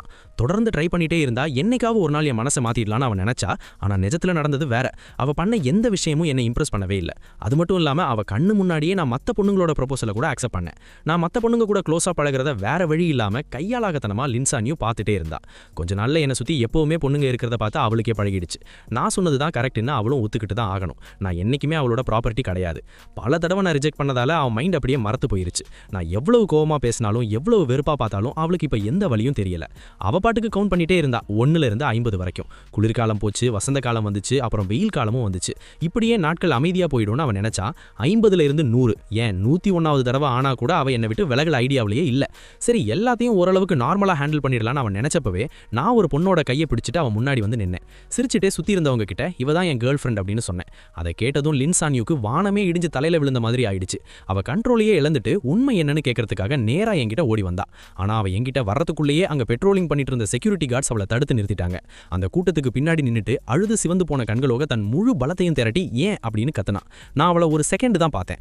ரொம்ப நார்மலான டோன்ல, எனக்கு இன்னும் வயசு இருக்கு, என்கிட்ட காசு இருக்கு, நிறைய ஃப்ரீ டைம் இருக்கு, அதனால நான் அழகான பொண்ணுங்களோட டேட்டிங் பண்றேன். இதுல என்ன பிரச்சனை? லவ் ஒன்னும் கெட்ட விஷயம் இல்லையே அப்படின்னு அசால்ட்டா சொன்னேன். இதை கேட்டதுல இருந்து லின்சானியோ ரொம்ப நாளைக்கு செம்ம டிப்ரெஷன்ல இருந்தா. பார்ல தனியா உட்காந்து குடிப்பா, தினம் நைட்டு ஃபுல் போதையில இருப்பா. காலையில எழுந்து தன்னை சுத்தி இருக்கிற அந்த வெறுமையை பார்க்கிறப்பெல்லாம் அந்த வழியில மூழ்கிறது அவளால தடுத்துக்கவே முடியல. அவ என்கிட்ட வந்து அவளை பிரேக்கப் பண்ண சொல்லி கெஞ்சணும்னு அவன் நினைச்சா. ஆனா அவ என்கிட்ட வரும்போதெல்லாம் நான் என் புது கேர்ள் ஃப்ரெண்ட் கையை பிடிச்சிட்டு சந்தோஷமா சிரிக்கிறத பார்த்து அவளுக்கு மேற்கொண்டு வர தைரியமே போயிடும். நான் எவ்வளவு ஃபீல் பண்ணேன்னு இன்னைக்கு ஒரு வழியா லின்சானியுக்கு புரிய ஆரம்பிச்சது. ஆனா இப்போ ரொம்ப லேட் ஆயிடுச்சு. அவ ஃபேமிலி ஃப்ரெண்ட்ஸ்னு யாரு சொல்ற அட்வைஸையும் அவ கேட்கல. எப்படியாவது இதுக்கு ஒரு சரியான எண்டிங் கொண்டு வரணும்னு பிடிவாதமா அதே வெளிநாட்டிலேயே தங்கிட்டா. வெயில் காலம் முடிகிற டைம்ல லின்சானியுக்கு என்னோட பிரேக்கப் நியூஸ் கிடைச்சதும் கிளம்பி வந்தா. என்கிட்ட வந்து சிரிச்சுட்டே எனக்கு ஆறுதல் சொல்ல ட்ரை பண்ணா. ஆனா மறுபடியும் அவ எதிர்பார்த்ததுக்கு நேர்மாறாதான் எல்லாம் நடந்தது. என் முகத்துல கொஞ்சம் கூட சோகமே இல்ல. சில மாசத்துக்கு முன்னாடி நான் அவளை எப்படி பார்த்தனோ அதே மாதிரியான ஒரு பார்வையோட தான் இப்பவும் பார்த்தேன். லின்சானியோட சிரிப்பா அப்படியே உறிஞ்சு போச்சு. கொஞ்சம் தயங்கிட்டே உனக்கு கஷ்டமா இருக்கா லூ அப்படின்னு கேட்டா. நான் அவளை பார்த்து ரொம்ப டீசெண்டா ஒரு சிரிப்பை சிரிச்சேன். நாங்க மியூச்சுவலா பேசி தான் பிரேக்கப் பண்ணோம், இது எங்களோட சாய்ஸ், இதுல என்ன பிரச்சனை? இதை கேட்டதும் லின்சானியோட மனசு கொஞ்சம் நிம்மதியாச்சு. ஆனா அடுத்த செகண்டே நான் சொன்ன வார்த்தைகள் அவளை தூக்கி வாரி போட வச்சிடுச்சு. அது மட்டும் இல்லாம எனக்கு ஒருவேளை கஷ்டமா இருந்தா கூட அந்த 2 வருஷம் நான் அனுபவிச்ச வலியை கம்பேர் பண்ணும்போது இது ஒண்ணுமே கிடையாது. அதெல்லாம் நீ உன் சொந்த கண்ணாலேயே பார்த்ததானே, அப்புறம் எதுக்கு இங்க வந்து முதல கண்ணீர் வெடிச்சு அனுதாபம் காட்டுற மாதிரி நடிக்கிற? என்னோட இந்த கடைசி வார்த்தைகள் லின்சானியுவை ரொம்ப பதட்டமாக்கிடுச்சு. அவ ஏதோ எக்ஸ்பிளைன் பண்ண ட்ரை பண்ணா. ஆனா நான் அவளுக்கு சான்ஸே கொடுக்கல. பழைய நினைவுகளை பத்தி நான் சொல்லியிருக்கலாம். நிறுத்து சான்யு, இதெல்லாம் எனக்கு செம கடுப்பா இருக்கு. என் முன்னாடி நடிக்கிறத நிப்பாட்றியா? ஓகே, நீ நடிக்கிறத உட்காந்து பார்க்குற அளவுக்கு எனக்கு இப்போ எந்த இன்ட்ரெஸ்ட்டும் இல்லை. உனக்கு யாராவது அட்டென்ஷன் கொடுக்கணும்னு நினைச்சா நீ திரும்ப சீனாவுக்கே போய் ஜோ யான்ஷுவையும் உன் ஃப்ரெண்ட்ஸையும் பாரு, ஓகேவா? அவங்க உன்னை ரொம்ப சந்தோஷமா கொஞ்சுவாங்க. இங்கே வந்து சீன் போடாத. என்னோட வார்த்தைகளை கேட்டதும் அவமானம் தாங்க முடியாமல் லின் சான்யூ முகம் அப்படியே சிவந்து போச்சு. நான் அவளை ஓரமாக தள்ளி விட்டுட்டு நேராக கிளாஸ் நடக்கிற பில்டிங்க்கு போயிட்டேன். என்னை சுற்றி இருந்தவங்க கிட்ட கிங் என் பேரை மாற்றி சொல்லியிருந்தா, அதனால இப்போ எல்லாரும் என்னை இங்கிலீஷ் பேர் சொல்லி தான் கூப்பிடுறாங்க. நான் தான் அந்த நிறைய தடவை ப்ரப்போஸ் பண்ணப்பட்ட லூங்கிற விஷயமே ரொம்ப கம்மி பேருக்கு தான் தெரியும். இந்த கட்டத்தில் லின் சான்யூக்கு எப்படி ப்ரப்போஸ் பண்ணுறதுனே ஐடியா இல்லாமல் போச்சு. என்ன இருந்தாலும் அவள் பண்ண முந்தைய 99 ப்ரப்போசல்களும் என்னை கொஞ்சம் கூட அசைக்கலையே. இப்போ அவள் உண்மையாகவே என்ன பண்ணுறதுன்னு தெரியாமல் நின்றுட்டு இருந்தா. கடைசியாக ஒரு ஃப்ரெண்டோட அட்வைஸ் படி அவளுக்கு ஒரு ஐடியா வந்துச்சு. முதல் ப்ரப்போசல் ஐடியா. இதுக்காக ஸ்கூலில் இருந்த ஒரு சின்ன கார்டனை செலக்ட் பண்ணா. அங்கே நாங்கள் முதல்ல மீட் பண்ண அந்த சீனை மறுபடியும் கொண்டு வரதுக்காக ஒரு பெரிய டாமினோ செட்டப் பண்ணா. மரங்களில் எக்கச்சக்கமான ஸ்டார் லைட்ஸ் மாட்டி நைட் டைமில் கார்டன் ஃபுல்லாக மெழுகுவர்த்தி ஏற்றி வச்சு என்னை திரும்ப அந்த பழைய நினைவுகளுக்கே கொண்டு போக பிளான் பண்ணா. நிறைய பேரோட ஹெல்ப் கேட்டு என்னை ஏமாற்றி அங்கே கூட்டிட்டு வரதுக்காக லின் சான்யூ டசன் கணக்கில் பிளான் பண்ணா. இந்த தடவை அவ என்ன முதல்ல பார்க்கும்போதே நிஜமாவே லவ் பண்ணிட்டானோ, தான் பண்ண தப்ப நினைச்சு நிஜமாவே ஃபீல் பண்றானோ எனக்கு புரிய வைக்கணும்னு நினைச்சா. எல்லாமே பக்காவா ரெடி ஆயிடுச்சு. ஆனா சொன்ன டைம் வந்தப்போ நாங்க இல்ல. லின் சான்யூக்கும் அப்படியே பைத்தியம் பிடிச்ச மாதிரி ஆயிடுச்சு. என்ன இருக்க வாய்ப்பு இருக்க எல்லா இடத்துலையும் கார்ல சுத்தி தேடினா. கரெக்டா நைட்டு 9 மணிக்கு அலாரம் அடிச்சது. இருட்டா இருந்த அந்த கார்டன் திடீர்னு லைட்ஸ் எல்லாம் எரிய ஆரம்பிச்சு பிரகாசமாச்சு. கணக்கே இல்லாத அளவுக்கு பலூன்ஸ் காத்துல பறந்தது. மேல இருந்து ரோஜா இதழ்கள் தூவப்பட்டது. ஒரு ரொமான்டிக்கான பியானோ மியூசிக் காத்துல கலந்தது. அப்படியே அந்த டாமினோஸ் ஒன்னா வரிசையா கீழே விழுற அந்த டிக் டிக் சத்தமும் கேட்க ஆரம்பிச்சது. அந்த டாமினோஸ் ஒன்னா தானாவே விழ ஆரம்பிச்சது. ஒவ்வொரு செகண்டும் ஒரு டாமினோ விழுந்துட்டே இருந்தது. இது ஒரு 10 நிமிஷத்துக்கு மேல தொடர்ந்தது. கடைசி டாமினோ விழுந்த உடனே அங்க இருந்த எல்லா மெழுகுவர்த்திகளும் எரிய ஆரம்பிச்சது. ஆனா லின் சான்யூக்கு அவ உடம்புல இருந்த தெம்பெல்லாம் அப்படியே குறையற மாதிரி ஃபீல் ஆச்சு. எல்லாம் முடிஞ்ச அந்த நிமிஷத்துல அவ ஃபோன் ரிங் ஆச்சு. ஸ்கிரீன்ல ஒரு அன்னோன் இன்டர்நேஷனல் நம்பர் தெரிஞ்சது.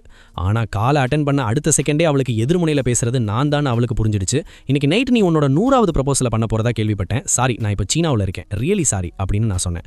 லின் சான்யூ தன் மனசுக்குள்ள இருந்த வலியையும் பதற்றத்தையும் அடக்கிக்கிட்டு இது ஒரு பெரிய விஷயமே இல்லாத மாதிரி நடிச்சா. பரவாயில்ல லூ, நீ எனக்கு கால் பண்ணியே, அதுவே எனக்கு ரொம்ப சந்தோஷம். உனக்கு வேணும்னா நான் இன்னும் 10 முதல் ப்ரப்போசலும் 10 ரெண்டாவது ப்ரப்போசலும் கூட ரெடி பண்றேன் அப்படின்னு சொன்னா.